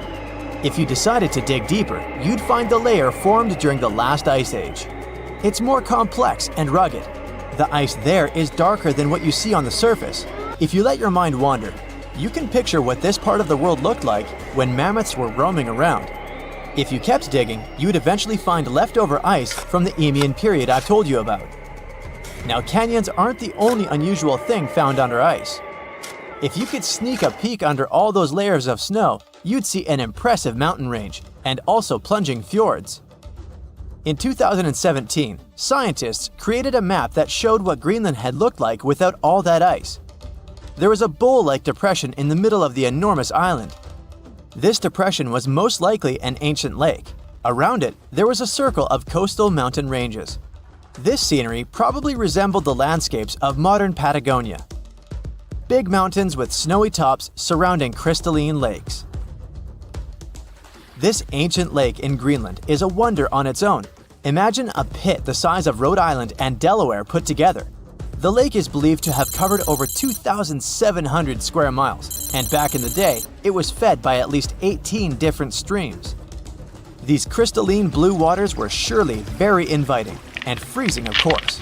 But if you ended up going for a swim, I'd say be careful, as the water could get up to 800 feet deep in some places. On day 3 of your adventure, you discover a true under-ice water park. While you're wandering around the ice-covered island, your guide tells you to be mindful of the cracks in the surface. These cracks are responsible for the modern-day aqua lounge going on down there. Meltwater and rainwater flow down the cracks in the ice all the way down to the riverbeds. This forms a landscape of jewel-like lakes and streams filled with crystalline water. Researchers estimate that about 60 small under-ice lakes exist there. And yes, they're actual lakes. Perhaps one of the most impressive hidden features on this island is a meteor crater. Under the Hiawatha Glacier, you can find a 19-mile-wide impact crater, big enough to swallow the city of Washington. Apparently, a mile-wide iron asteroid struck Earth's atmosphere within the past 100,000 years and chose Greenland as its landing point. If anyone had been around to see it, they'd have witnessed a real show, a white glowing fireball cutting through the sky. Scientists speculate that if it had landed on an ice sheet, it certainly vaporized both water and stone. Someone standing hundreds of miles from the impact site would have heard a deafening thunderclap and experienced hurricane-force winds. But it actually makes sense. The approximate speed of meteors entering Earth's atmosphere is 45,000 miles per hour. For comparison, that is 2.5 times the speed of a spaceship. It's bound to make some noise and leave a huge crater in the ground. In 2020, strange signals from deep beneath Antarctica sent shockwaves through the news. Within days, headlines exploded. NASA had found a parallel universe where time runs in reverse. But what really happened? And what did scientists actually detect? Well, this story is a case of madness, misunderstood experiments, and the human need to believe in mystery. Even today, every few months, someone reposts a headline screaming that NASA found a parallel universe in Antarctica. A universe where time flows backwards, and people believe it. But no, NASA didn't find a mirror world under the South Pole, or some sort of a backwards reality where people age in reverse or speak in rewound sentences. They did find something curious, though. Here's what actually went down. Scientists were flying a strange-looking instrument over Antarctica called ANITA. short for Antarctic Impulsive Transient Antenna. ANITA is a machine that floats over Antarctica, basically a giant balloon with antennas. It listens for tiny space particles called neutrinos. Neutrinos are super small and ghost-like. They have almost no weight and go through stuff like it's not even there, even entire planets. Usually, these neutrinos come from space and rain on Earth from above. Most neutrinos, the common low-energy ones, just fly right through the Earth like it's air. They're like tiny bugs flying through a chain-link fence. There are some very high-energy neutrinos, though. They're super rare and they interact a bit more often with matter, and they can get blocked. If high-energy neutrinos hit something dense enough, like the rock and metal inside Earth, they might finally bump into a particle and get absorbed. That's more like fast tennis balls that hit the fence once in a while. Low-energy neutrinos, which are everywhere and pretty harmless, are pretty undetectable. But these high-energy guys are exactly what ANITA can detect. When they slam into ice, they send some radio waves that are easy to listen to. This faint radio signal is called the Askaryan effect. And yep, that's exactly why ANITA is flying over Antarctica. That's because the ice is pure, dry, and quiet. It's perfect for catching those rare signals. So, what did ANITA detect? It detected something rising up from below the ice, like a high-energy neutrino coming from the Earth. What? Okay, let's think logically. Maybe it started somewhere in the north, traveled all the way through the Earth, and popped out the other side. Still, that's super weird. That's not supposed to happen. Neutrinos with that much energy should have been stopped inside the planet. Like we said, get absorbed. So, scientists caught a little bit of a brain bug. That shouldn't be possible with our current physics, unless something we don't understand is going on. And when you're faced with something bizarre, you explore all options, even the wildest ones. The nightmare began. A group of researchers published a paper suggesting that this strange signal might make sense in a CPT symmetric universe. CPT stands for charge, parity, and time. These are basically three ways to flip the universe. Charge means swap all particles to their opposites. For example, swap electrons, the guys with the negative charge, with positrons, their antimatter twins with the positive charge. Parity means mirror the universe, literally like looking at it through the mirror. Left becomes right and right becomes left. And time, of course, means run time backward, like rewinding a video. Now, there's a big rule in physics called CPT symmetry. It says that if you change all three of those things at once, the laws of physics should still work the same. This is kind of insane, but if you took the entire universe and swapped matter with antimatter, mirrored it, and reversed time, it would still follow the same physics. Why is that? Well, in our universe, an electron bumps into a positron, and they annihilate into photons. Cool! Now take that, mirror everything, and what do you get? Well, photons spontaneously turn into a positron and an electron, but mirrored and reversed. It's still the same physics, even if it's backwards. The equations still check out, so nature thinks this is valid. So here came the crazy part. Some physicists thought, what if the Big Bang created two universes? One is ours, made of normal matter going forward in time. The other is a mirror twin, made of antimatter, going backward in time from our perspective. This doesn't mean that someone in the other universe feels time going backward. To them, time flows forward, just like it does for us. But from our point of view, they're moving from our future toward our past. And vice versa. To them, we're weirdos who move backwards. And if both universes are exact CPT mirror images of each other, that would mean same physics, Same rules, just symmetrical. Same rules, just symmetrical. This isn't some crazy sci-fi theory, even if it sounds like it. It helps explain weird physics mysteries. For example, why there's so much matter in our universe but not much antimatter, even though they were supposed to be created in equal proportions. Or why the universe is so symmetrical and balanced in some strange ways.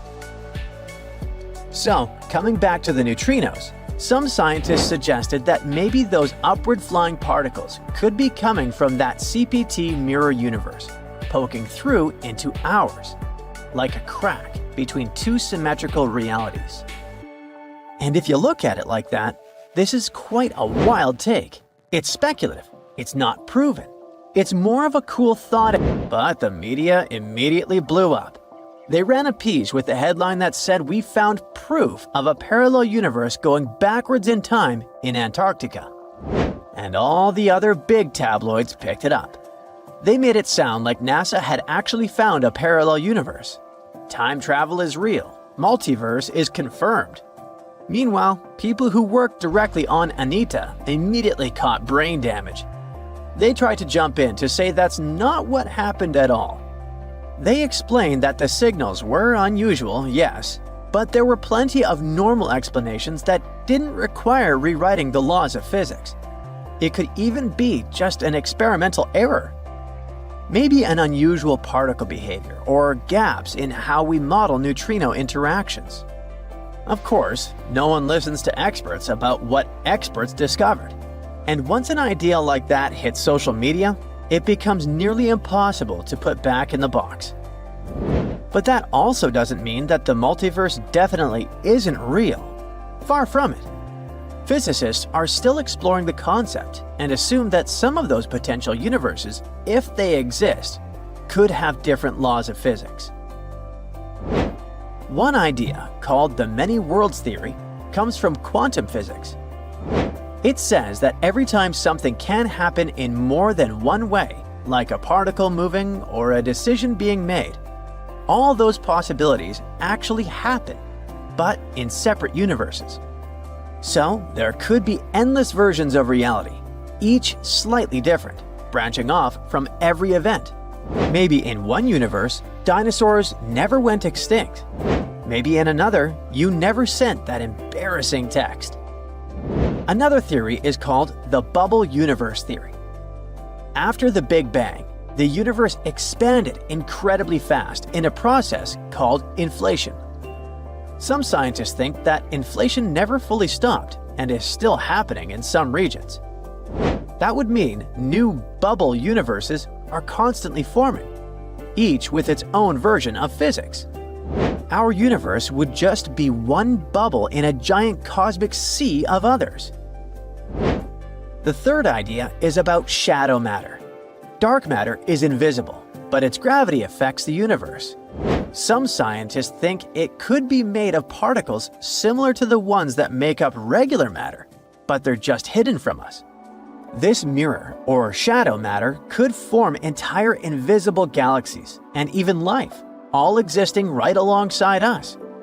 Maybe we just can't detect it in any way except through gravity for now. But in physics, all of those are just theories, mathematical possibilities. We have no direct evidence that it's real. If we ever find one though, let's now hope it won't be the boy who cried wolf scenario. Do you know that NASA explores not only stars, planets, galaxies, or black holes? Hard to believe, but yes. The agency also works on discoveries here on our home planet Earth. So what has NASA recently discovered? Is there life under the ice? While they were analyzing data recently, they discovered something unbelievable hiding under Antarctica's ice. And this discovery not only changes everything we know about the whole water system of the Earth, but it may also help with research about life in space. Humankind's existence might depend on understanding Antarctica and its secrets. So, the recent discoveries reveal vital information about our survival. But before we continue, let's see how much you know about this place, where it's only ice as far as your eyes can see. Antarctica is one of the world's 7 continents in the southern hemisphere. It's the 5th largest continent in terms of total area, and that means it's almost twice the size of Australia. Want to see real meteorites? Go to Antarctica. Due to its dry climate, Antarctica is one of the best places to observe space. But what's even greater is that you can find meteorites on the white surface of the continent.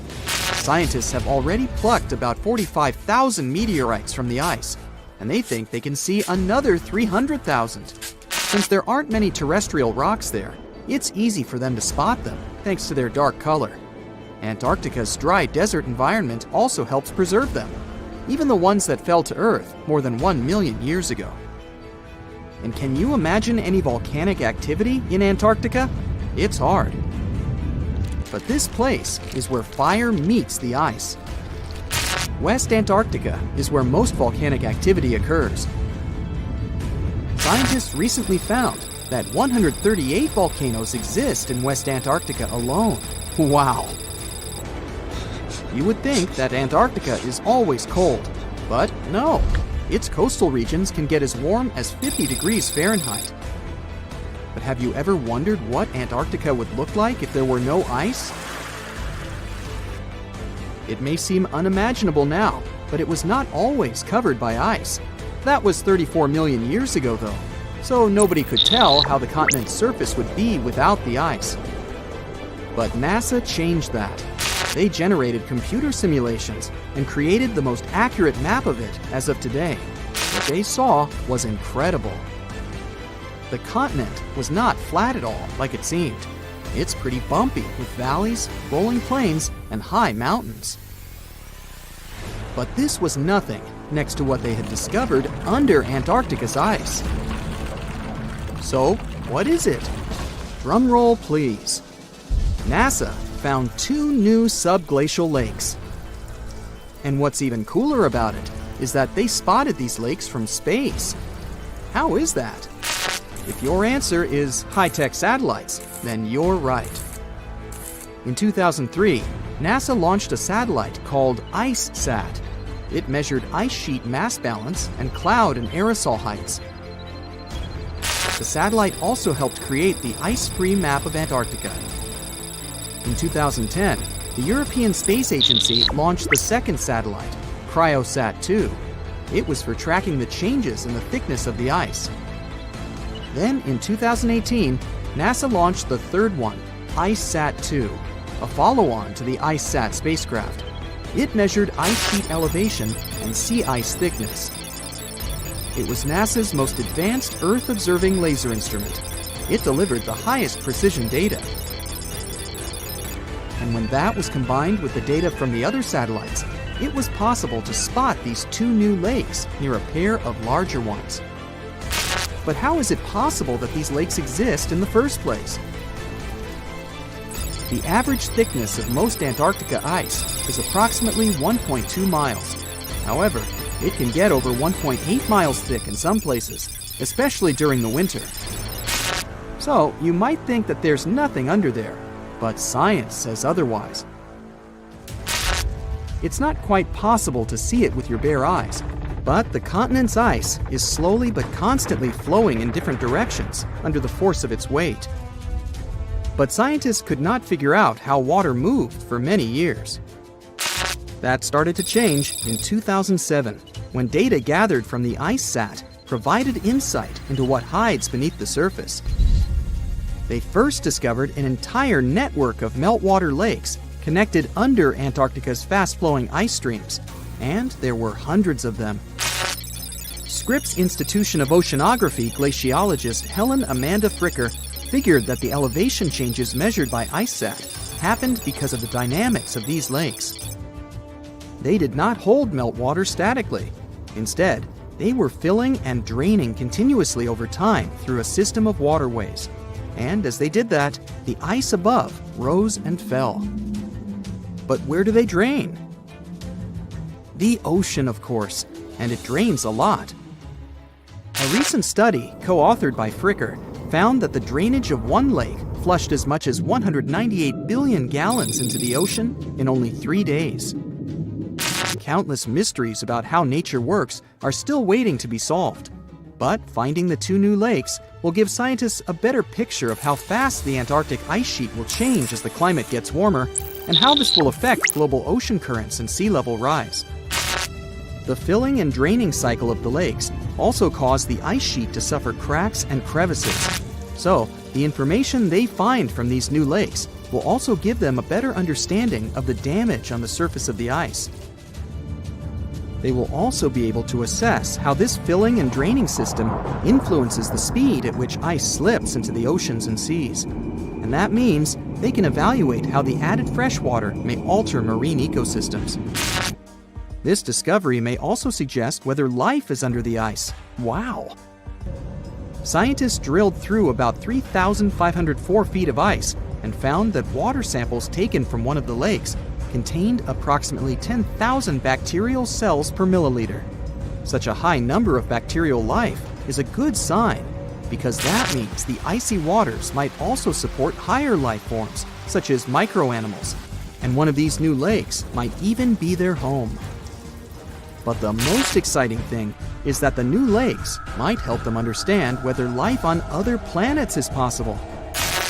Scientists believe any life below the frozen surface of the planet Mars might follow the patterns seen in Antarctica's lakes. So, there is a possibility that they might find critical new information on the type of life that may have existed on the red planet. You wouldn't want to be there during the winter, though. The lowest temperature on Earth you can experience is negative 128 degrees Fahrenheit. In 2010, there was an even lower temperature of negative 135 degrees Fahrenheit, and you may feel this cold much worse due to the strong and dry winds. Did you know that the size of the ice surface on Antarctica also changes throughout the year? It's about 1.2 million square miles during the summer, but when it's winter, it grows to 7.3 million square miles. Yet, despite the change, it remains the largest piece of ice on Earth. Sorry, Arctic, you lose. Do you know these cute little penguins? Consider these animals the locals, because there is no native population in Antarctica. It's a no man's land, because no single country owns it. But do you know who really owns it? 5 different species of penguins, seals, and killer whales. Ha ha. Despite the continent's harsh conditions, you can visit it as a tourist for fishing and research purposes. Around 5,000 people reside on the continent during summer at research stations. But when winter comes, the number naturally drops down to 1,000. Antarctica's ice blanket makes up 70% of the world's freshwater reserves. Imagine what would happen if it melted. The global sea levels would be raised by almost 200 feet. Ooh, mysterious mountain ranges hidden under thousands of tons of ice. Bizarre, transparent creatures with see-through skin, singing snow plains. Antarctica has its own terrifying secrets. And now, a mysterious ice hole the size of Switzerland that keeps popping open. And scientists have finally figured out why. This hole, called the Maud Rise Polynya, was first spotted in 1974 and 1976 in the Weddell Sea. Since then, it's been kind of playing hard to get. Sometimes it appears, sometimes it disappears for years. And when it does show up, it mysteriously changes size. For decades, researchers were trying to figure out what makes it form. Then, in 2016 and 2017, the Polynya went absolutely massive, more than 30,000 square miles. The hole stuck around for several weeks during winters. It was the first time since the 1970s that the Weddell Sea had such a huge, long-lasting Polynya. Here's the deal with Antarctic sea ice. In summer, the ice is at its smallest, around 1 million square miles. Yeah, that's considered small. By winter, it spreads to a whopping 7 million square miles, covering about 4% of Earth's surface in weird white tiles. Most of this ice grows during the weeks-long polar night on the floating ice shelves around the continent. These holes in the ice, called polynyas, usually form when strong winds from inland push the ice tiles apart. That same cold wind also freezes more seawater inside the hole, adding extra chunks to the ice sheet.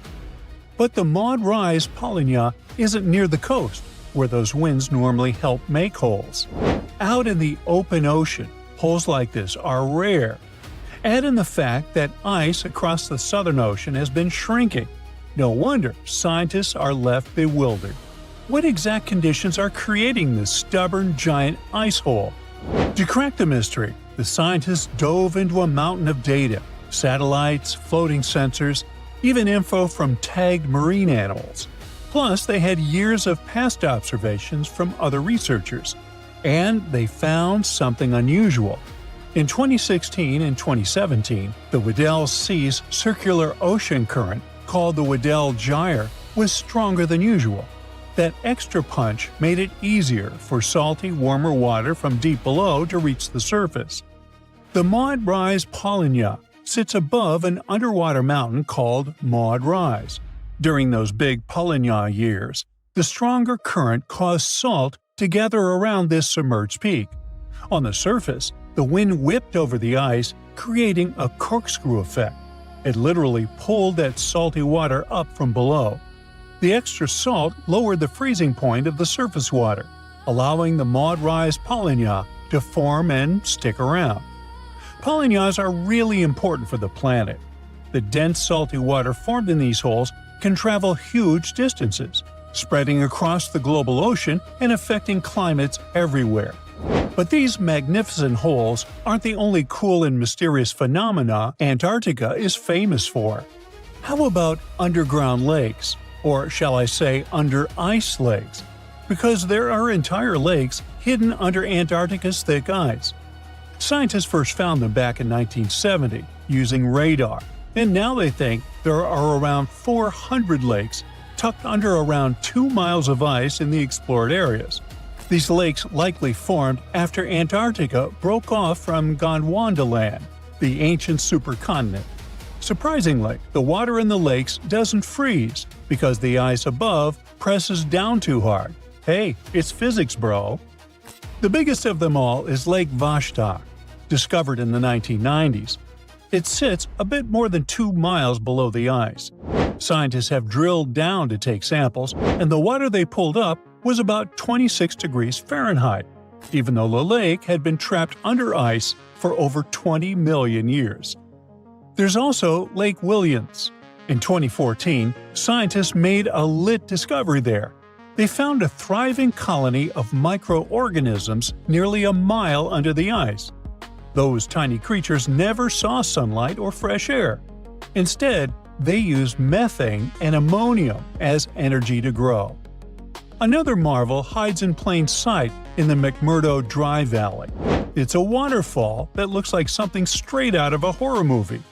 Bright crimson water, like blood gushing from a wound in the ice, pours down 5 stories from Taylor Glacier into Lake Bonny. Ooh, spooky. But there's actually a scientific reason behind it. The water that feeds Blood Falls used to be part of a salty lake. Now, it's completely cut off from the atmosphere because glaciers formed on top of it. Trapped more than 1,300 feet underground, the water has become super salty, 3 times saltier than seawater, and it can't freeze. This underground water is also packed with iron and completely lacks oxygen and sunlight. When it slowly seeps through a crack in the glacier and hits the open air, the iron oxidizes, basically rusts, and turns the water that eerie dark red. With such creepy landscapes, Antarctica might look like a frozen wasteland, freezing cold, almost no rain, and winds that could knock you off your feet. The coldest Earth's temperatures ever was recorded there, minus 128.6 degrees Fahrenheit. And still, Antarctica is actually home to some seriously bizarre wildlife. For the longest time, scientists thought nothing could survive under all that ice. Turns out, they were very wrong. There are all sorts of creatures that have adapted to the brutal environment. Tiny microbes, crustaceans, colossal squid, and spiders so big their legs could cover a dinner plate. Giant worms with shiny golden bristles and huge sharp-toothed jaws also lurk under the ice. And then there's the ice fish. a completely see-through fish with huge eyes and organs you can literally see through its skin. These fish have built-in antifreeze proteins to survive the freezing waters, and they can't live anywhere warmer. Even stranger, they don't have hemoglobin, the protein that makes our blood red. In other words, they survive without the stuff that literally keeps most animals alive. But Antarctica wasn't always the frozen desert we know today. Millions of years ago, before the Ice Age, it was actually warm, lush, and full of life, maybe even home to ancient civilizations. Hard to imagine, huh? Scientists figured this out after finding fossilized wood, tropical tree remains, and leaf impressions, all pointing to the existence of rainforests. On top of that, they've uncovered fossils of marine animals, birds, and dinosaurs from the Cretaceous period. Even tiny creatures left their mark. Fossilized beetle wings from 14 to 20 million years ago, single-cell fossils, and, astonishingly, 50-million-year-old sperm cells preserved in the egg case of an extinct worm. So now, it probably won't shock you when I tell you that beneath Antarctica's thick ice sheets, there's a massive hidden mountain range. The Gamburtsi Mountains stretch for 745 miles and rise to almost 10,000 feet, about the third the height of Mount Everest. And all this is buried under between 6,500 to 13,100 feet of ice. The mountains were discovered in 1958. Scientists noted a thin patch of ice and some weird gravity readings while crossing the continent. Even though no one has ever seen those mountains directly, researchers use radar to map their shape and gravitational and magnetic readings to study them all the way to their base.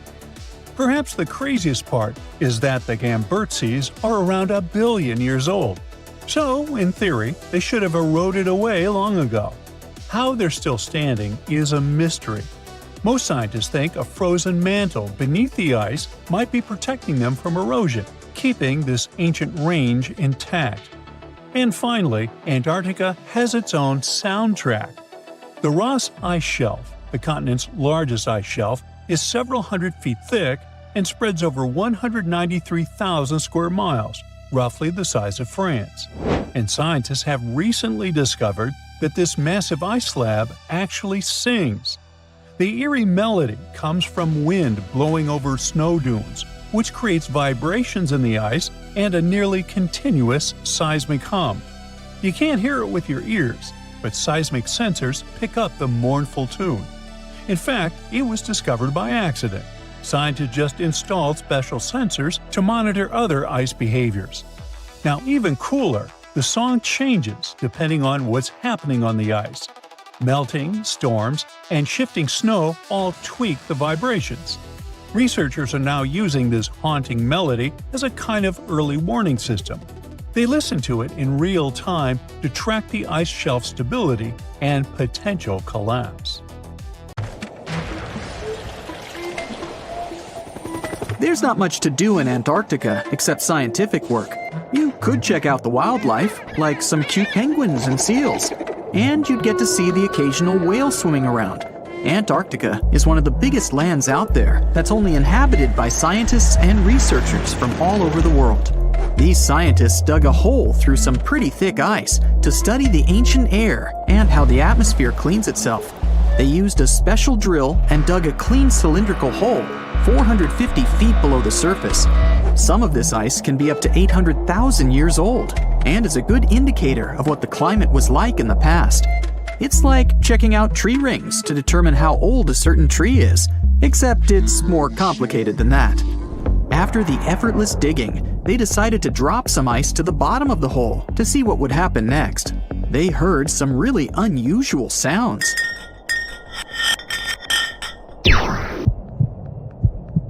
It felt like being on a spaceship traveling through a bunch of obstacles with many rocks smashing into each other.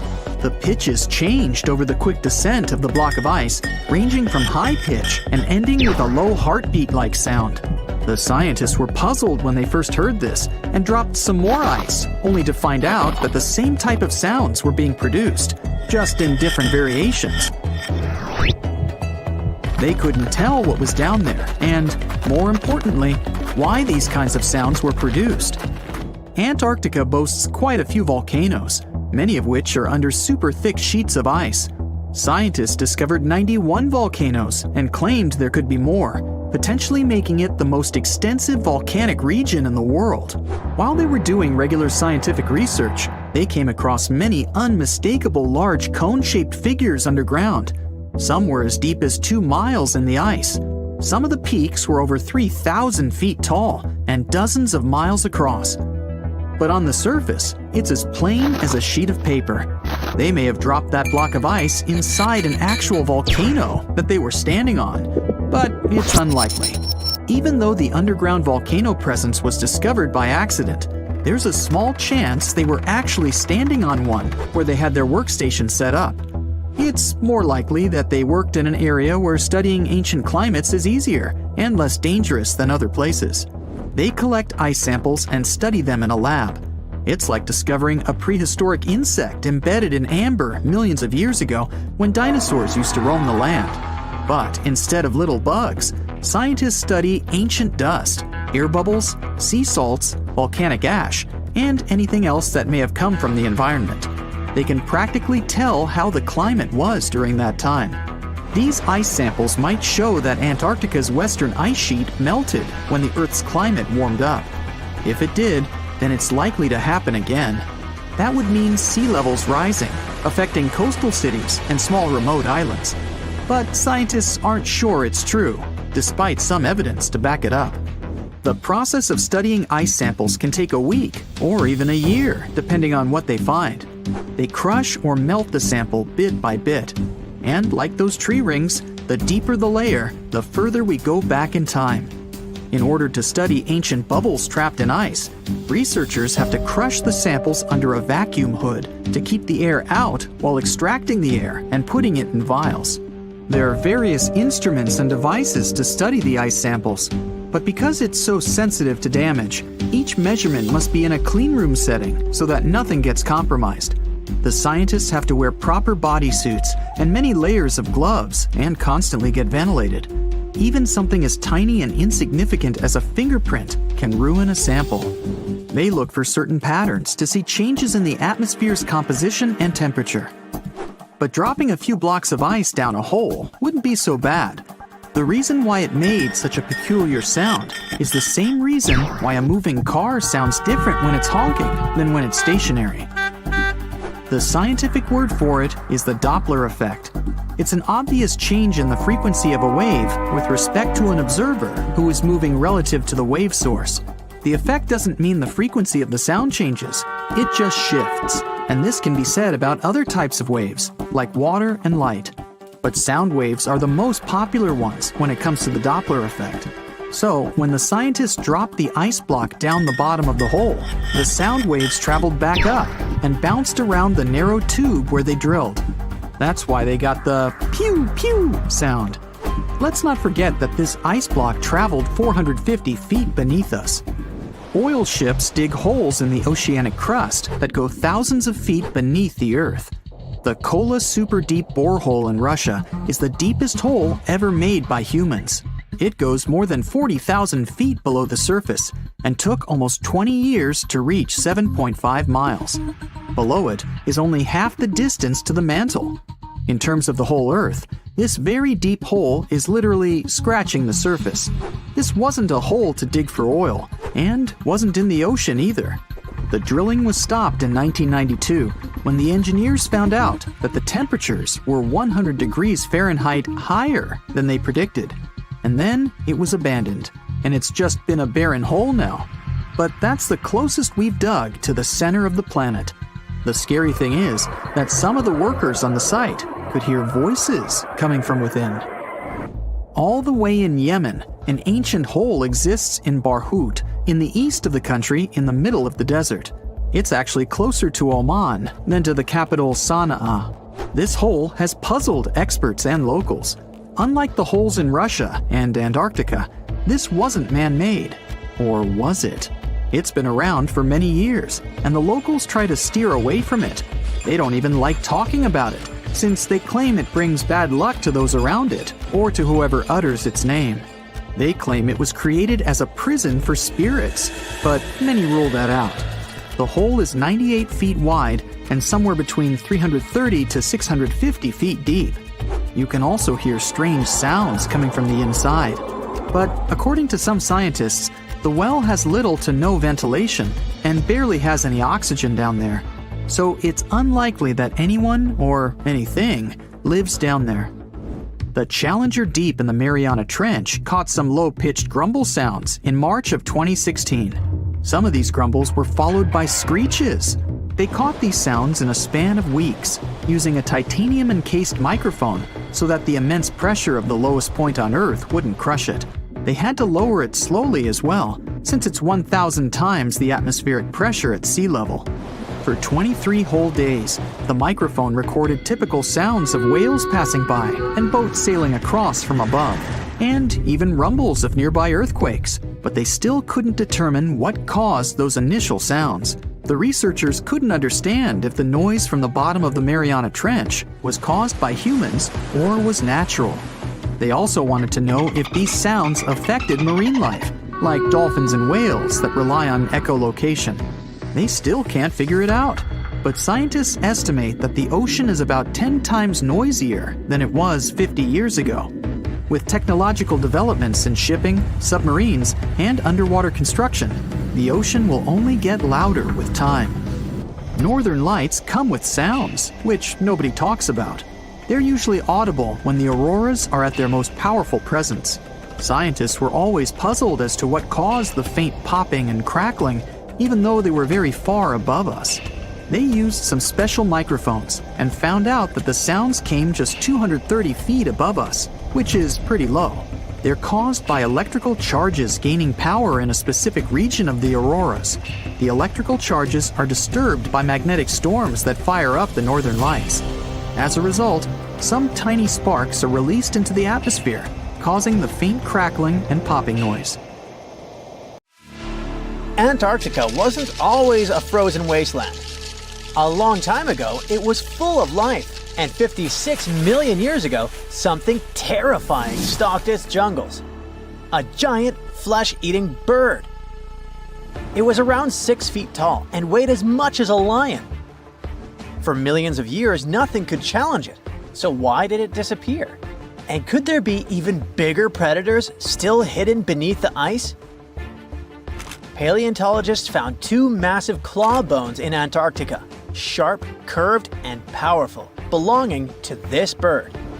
They were dug up from the Epresian-aged rocks of Seymour Island, which means they're around 40 to 50 million years old. Their shape left no doubt. These were the so-called terror birds. Their scientific name is Forus raceti, some of the most fearsome predators to ever walk the earth. They were flightless and didn't even need wings. Instead, they could sprint at breakneck speeds, like ostriches from a nightmare. For millions of years, these birds ruled South America. But now, for the first time, their presence has been confirmed in Antarctica. No surprise here. Back then, South America and Antarctica were still connected, allowing animals to easily commute between continents. So these birds probably migrated south to adapt to life on Antarctica's prehistoric landmass. It didn't just survive here, it thrived. But at some point, this nightmare of an animal vanished. Why? Most likely because of the temperature changes. Antarctica was cooling, slowly turning into the frozen wasteland we know today. Its prey may have declined, leaving the predator without enough food. Eventually, it disappeared, leaving no descendants behind. Researchers hope that they'll find a complete skeleton eventually. They're also wondering where there might be even bigger species waiting to be discovered. Perhaps these birds evolved into a completely new Antarctic lineage. But for now, all we have are 2 giant, creepy claws. People often think that there are almost no animals or plants in Antarctica. But that's not true at all. Penguins waddle around, and forget the cute tiny ones. Antarctica used to have 6-foot-tall monsters. The emperor penguins are the largest penguin species alive today. They can dive over 1,800 feet deep and hold their breath for over 20 minutes. There were giant ancient penguins around 38 million years ago. They were the size of humans. Fossils show they had long, sharp beaks, making them terrifying hunters of fish and squid. The fish there are also absolutely fascinating. Forget giant squids. Colossal squids are nightmares even bigger. Some reach over 40 feet long with massive, super sharp beaks and eyes the size of dinner plates. Finally, orcas, the apex predators of the Antarctic Ocean. They hunt in packs, working together like a wolf pack of the sea to take down seals, fish, and even massive whales. There are even tiny plants like moss and algae, Antarctic hairgrass and pearlwort. They somehow survive against all odds. There are many other myths going on about Antarctica. For example, some people think that when icebergs break off from glaciers, they immediately start drifting straight into the open ocean until they melt. But the reality is way more chaotic. First, when an iceberg breaks off from a glacier or ice shelf, it has to deal with underwater obstacles. It can stay stuck on the seafloor for decades without moving. Then they get caught in powerful whirlpools and spin in place for months. One iceberg, a 23A, spent nearly 40 years frozen in place before finally breaking free, only to get caught in a swirling ocean vortex for another 8 months. After that, their paths are influenced by ocean currents, tides, winds, and even underwater topography. They don't just float freely. Their movements are full of literal, unexpected twists. And speaking of glaciers, another strange rumor is that some humans can't travel more than 311 miles inland in Antarctica because of an impassable ice wall, freezing jet fuel, deadly winds, and no oxygen. But this is completely false. Antarctica has been explored by planes, vehicles, and even scientists on foot. There's an entire research station sitting at the South Pole. People live there all year long. The ice wall is real, a massive ice cliff rising above the ocean. But that isn't some secret barrier, it's an ice shelf. These are thick slabs of ice that form when glaciers slowly flow off the land and spread over the ocean. Almost 3/4 of Antarctica's coastline is made up of them, but they don't form some giant ring around the world. Antarctica is one of the most extreme places on Earth, but we've conquered its challenges and we keep learning more about it every year. That's why every year, millions of dollars are poured into keeping research stations running, protecting wildlife, and making sure the people who live there have everything they need. But where does all this money go? Well, Antarctica stations are basically small cities. There's electricity, heating, water purification, food storage, and medical facilities. The biggest station, McMurdo, is basically a town with over 1,000 people in summer. It has everything from a fire station to a gym. The South Pole Station is super deep inland, so it's one of the hardest places to supply. Getting food and fuel there requires airplanes flying thousands of miles in extreme cold. But the internet loves a good mystery. When Google Maps revealed what looked like a massive doorway in Antarctica, conspiracy theorists went wild. People joked about everything from Bigfoot's vacation home to a secret base, or even a Star Trek spaceship hangar hidden in the ice. But there's a way simpler and less exciting explanation. It's actually a grounded iceberg, a chunk of ice that got stuck in shallow water and is now slowly melting. As ice moves across the landscape, it flows around bumps and obstacles, creating odd shapes. The process of melting, breaking apart, and refreezing can carve ice into unexpected forms. Antarctica also has incredibly strong downward-blowing winds that sculpt ice into dramatic formations over time. No secret doorway, unfortunately. And speaking of doors, for years, Ushuaia, Argentina, has been called the gateway to Antarctica, the last stop before the icy continent, the place where expeditions begin. But there's another option. Punta Arenas, Chile. Let's compare them. Ushuaia is closer to Antarctica. It's a top departure point for tourists going on cruises. But no regular flights to Antarctica. No major scientific bases operating from here. It's basically controlled by the military, which refuses to allow private flights, only commercially operated ships. Yes, Punta Arenas is further from Antarctica, but 22 countries and global organizations use it as their main base. There are regular flights to Antarctica happening there every year. Private airlines can actually operate here, making it the real air connection to Antarctica. Ushuaia may have the best location physically, but Punta Arenas actually runs the show. Argentina made a huge error in picking its Antarctic airbase. Instead of setting up a simple, accessible base at sea level, they built Marambio Base, very high on rough terrain, completely impossible to reach by land. Everything has to be flown in by helicopter, making operations slow, expensive, and frustrating. For 50 years, Argentina stubbornly stuck to this bad decision, while Chile set up efficient, well-planned bases that the world now uses. If things don't change, Ushuaia will be nothing more than a tourist stop. But what's terrifying is that Antarctica seems to be returning to its past. It's supposed to be the coldest place on Earth, but something shocking happened just recently. For the first time in recorded history, temperatures in Antarctica broke 68 degrees Fahrenheit. This continent is buried under miles of ice. Usually, temperatures there can drop to minus 112 degrees. But in the winter of 2020, scientists recorded an insane 69 degrees on Seymour Island, hotter than many places in Europe at that time. Scientists believe there are several reasons for that. First, there are changes in the way heat moves around the planet's waters. Second, melting permafrost due to the planet warming. It looks like the climate is changing faster than expected.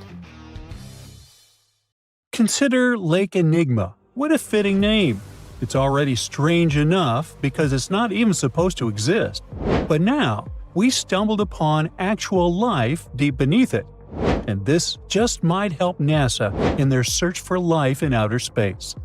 The lake lies deep in the icy heart of Antarctica, so it's not really a water pool like we're used to, more like a lake-like block of ice, or so we thought. Just recently, Italian scientists discovered a secret that had been buried for ages, an actual body of water, and in this water, life is thriving. Various microorganisms, and even some weird little hunters, which is super weird, since Enigma sits in a remote and harsh corner of our planet, the northern Victoria Land in Antarctica. The entire South Pole is cold, but in this place, temperatures can plummet to a horrifying minus 41 degrees Fahrenheit, though on average it's around 7. Chilly. Like we said, this lake shouldn't even be there at all. Antarctica is technically the largest desert on Earth, even though it's covered in snow, because it's super dry. There are zero rains, truly little snowfall, and the sun barely evaporates anything. And even if there is some water, the insane winds make sure to dry everything out super quickly. Putting on our thinking caps, this lake should lose an unimaginable 7 million cubic feet of water every year. Yet, the water remains. Why? No one knows. Scientists say there could be something deep underground that refills it constantly. They just have no idea what that might be. Maybe deep underground rivers, melting ice, or something else entirely. But hence the name, the Enigma Lake. The block of ice, we mentioned, is permanent and super thick, at least 36 feet of it, and that's higher than a 3-story building. So researchers decided to check out if there's anything beneath it. They used a so-called ground-penetrating radar, a super smart echo detector for the ground. This radar sends invisible radio waves into the Earth. When they hit something underground, like rocks, water, or anything else, they bounce back to the device. By measuring how long it takes for the signal to return and how strong they are, we can determine the distance and what exactly the radar hit. That's how animals like bats, whales, and dolphins can see underwater. And we humans stole this cool nature idea to research buried structures and hidden caves. Scientists used this device all over the Enigma surface. This way, they were able to create an entire map of this under-ice world beneath. The water itself wasn't surprising. It's the unique ecosystem in it that shocked them. Unfortunately, no secret monsters or extraterrestrial secrets this time. But there are microorganisms there that may not exist anywhere else on Earth. Somehow, these creatures have managed to survive in complete isolation and extreme cold. It's not that we don't know these microorganisms, we've met them before, just not exactly like this. There are a couple groups hanging out down there. The first one is Bacteroidota. They love breaking down complex molecules, especially in your stomach, and help digest tough plant fibers. They mostly hang out inside us, but in the outside world, we might occasionally find them in soils and oceans. Then Actinobacteriota, genius chemists among bacteria. They decompose organic materials and help the soil get healthier. They're also famous for producing antibiotics, so we owe a lot of our medicine to them. The third one is Pseudomonadota. These guys weren't a surprise. They're crazy adaptable. They can thrive pretty much anywhere, from soil to water to the human body. Some of them are good, helping plants grow and in nutrient cycles, but others can be opportunistic pathogens. Ooh, bad guys. But what is actually a surprise is that Lake Enigma has tons of passibacteria. They're ultra small even for microorganisms and can barely do anything themselves. So they prefer to live in symbiosis or be little parasites, relying on their hosts for nutrients and other necessities. All these little chompers might be ancient. They could be remnants of a time before the lake froze over completely, which is hundreds of thousands of years ago. It's simply weird to encounter these bacteria in the Enigma Lake, especially the little parasites. Passibacteria usually love low-oxygen environments, but this lake is very oxygen-rich, not even mentioning an almost 40 feet of ice above. So all this means that even though we know who these guys are, this specific species might be new to us. They could have evolved with some unique adaptations and abilities using the lake's unusual chemistry. They probably rely on a super simple and delicate food web. Some of the microorganisms produce energy from light, well, whatever light gets down there, or the lake's chemicals. The symbiosis guys most likely survive by living on or inside their neighbors. Yep, these microscopic creatures hunt each other. Nope, things can't be peaceful even in a place like that. If we find out what their secret to survival is, we might learn more about chemistry, medicine, and even extraterrestrial life. Because if life can endure such extreme conditions, then it can probably appear pretty much anywhere, including our closest neighbors, Europa or Enceladus, the moons of Jupiter and Saturn. They definitely hide oceans beneath their frozen surfaces, and now there's a very high chance there might be some life there. Antarctica must be the closest thing we have to extraterrestrial exploration before we actually land on other planets. It's full of hidden mysteries and surprising creatures. Even outside of Lake Enigma, the South Pole harbors life. Just take the McMurdo Dry Valleys, which are often referred to as Earthly Mars. These are among the most mysterious and extreme places on our planet. They're stretching across Victoria Land in Antarctica, and this is one of the driest places on Earth. Makes sense if you remember the name. Surprisingly, unlike other parts of the South Pole, this land is almost entirely devoid of snow and ice, just lots of super cold ground. There might even be some sand dunes nestled here and there between the rugged mountains. The ground is mostly covered in loose gravel, scattered with ancient rocks made of granite, and something interesting called gneiss, just spelled differently. It's the type of rock that's been through a lot, literally. It's usually born when granite and sedimentary rocks have to endure insane pressure or horrifying heat for a while, a process called metamorphism. These conditions are so intense that they literally rearrange the minerals into layers. That's why gneiss has such beautiful foliated looks. It's the planet's version of baking a layered cake. It's amazing because this place is almost exactly the way it was millions of years ago. These valleys are frozen in time, and they give us a little glimpse into Earth's distant past. And that includes life. Once again, local winds are absolutely terrifying gusts of cold air racing downhill, and they evaporate snow faster than it can even melt. So, logically, you shouldn't find much water here, not even mentioning life. But somehow, you can still stumble across frozen lakes and saline ponds in the dry valleys. And local life stretches all reason and our understanding of biology. It exists inside the rocks themselves.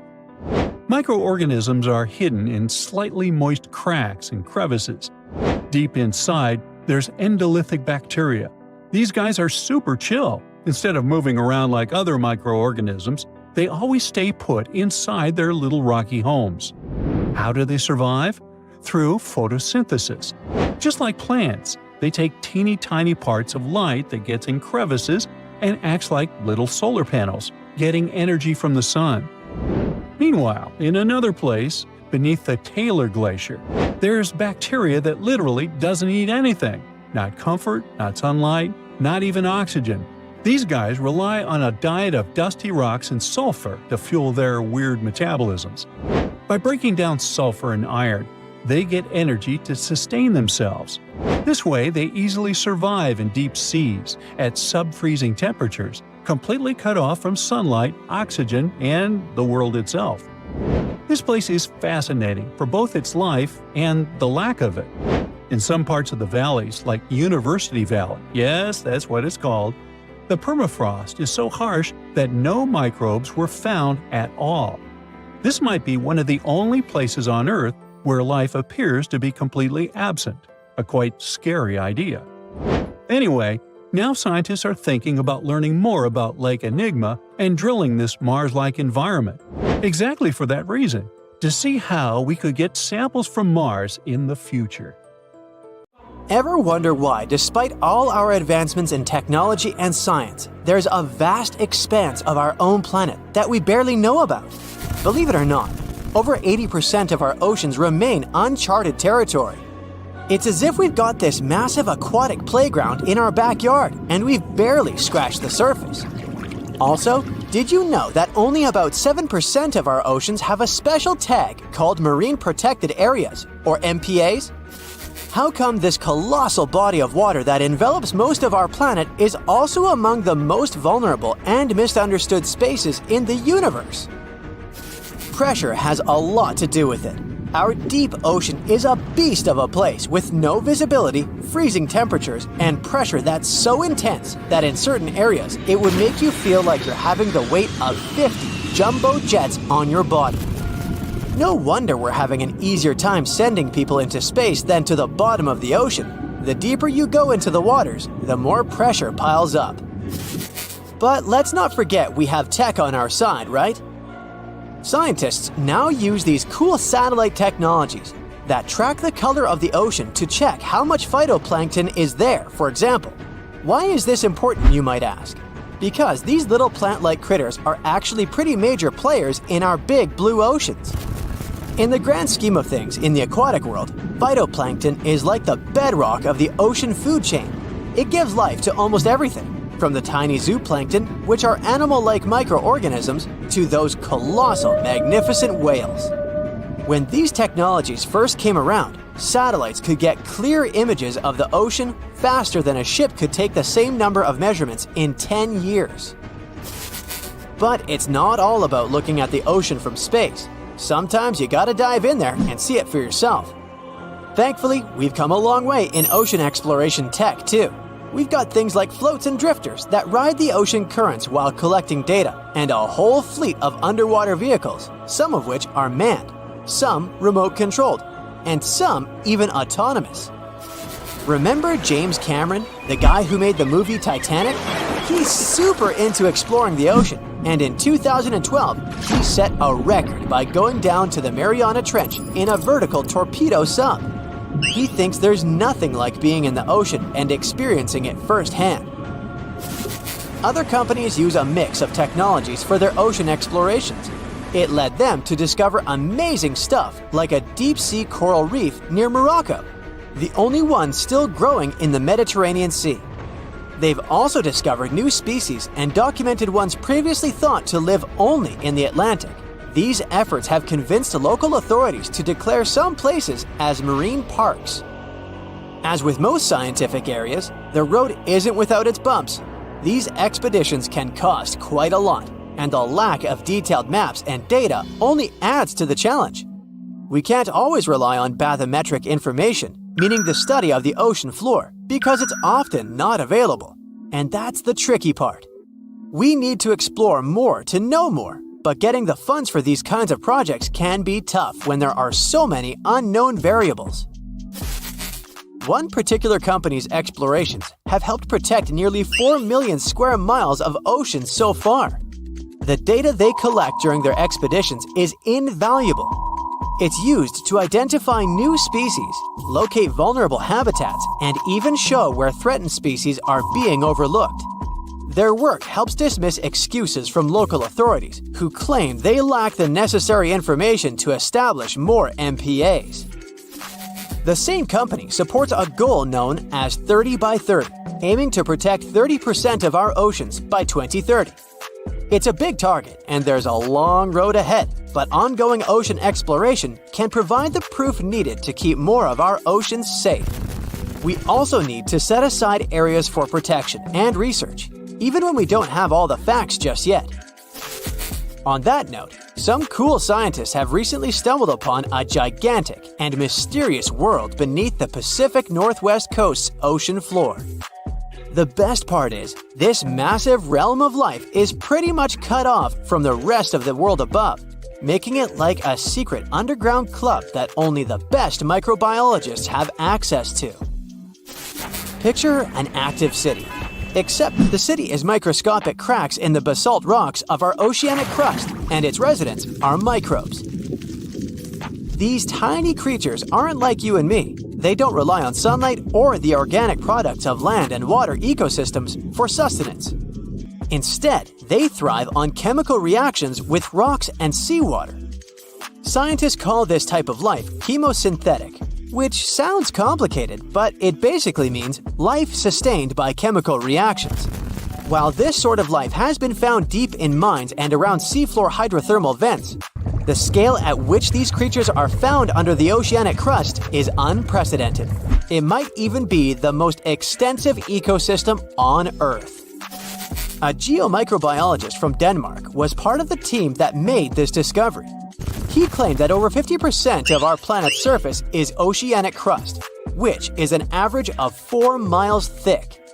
Imagine the size of this chemosynthetic party happening down there. This discovery didn't happen overnight. Since the 90s, scientists have found weird tiny holes in the basalt rocks that make up much of Earth's outer crust. They seem like they might have been made by bacteria, but hey, there was supposed to be no life there. I mean, imagine trying to survive in a place that's hot, deep, dark, dense, and mostly devoid of the organic compounds we need for life. Yet, here they are. In the following years, more pieces of the puzzle fell into place. Scientists found that the oceanic crusts had different conditions at the centers and edges. At the centers, rocks are jam-packed with energy-rich compounds that support these tiny life forms. But by the time they reach the edges, these chemicals are all gone. Fast forward to now, and it's time to put the puzzle together.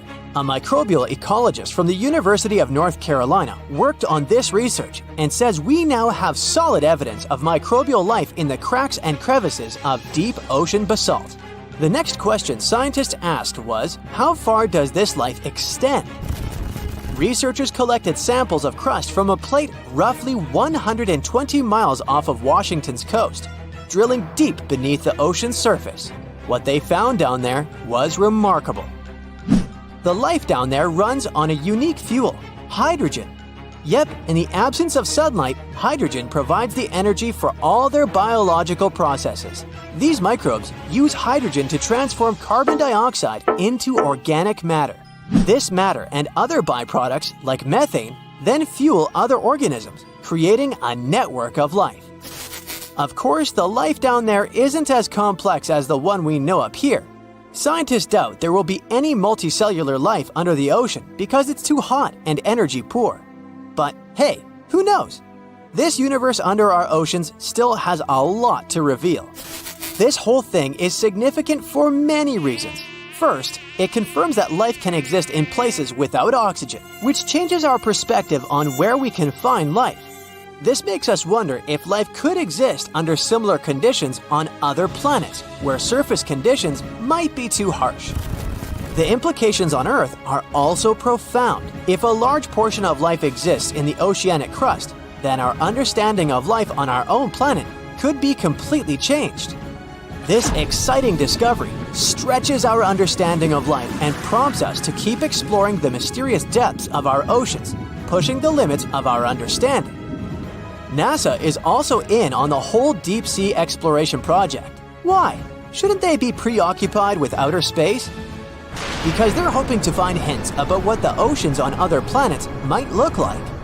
NASA specialists are really hopeful that by unearthing underwater secrets, we can solve some of the big questions about space. Plus, they're testing some nifty equipment for future journeys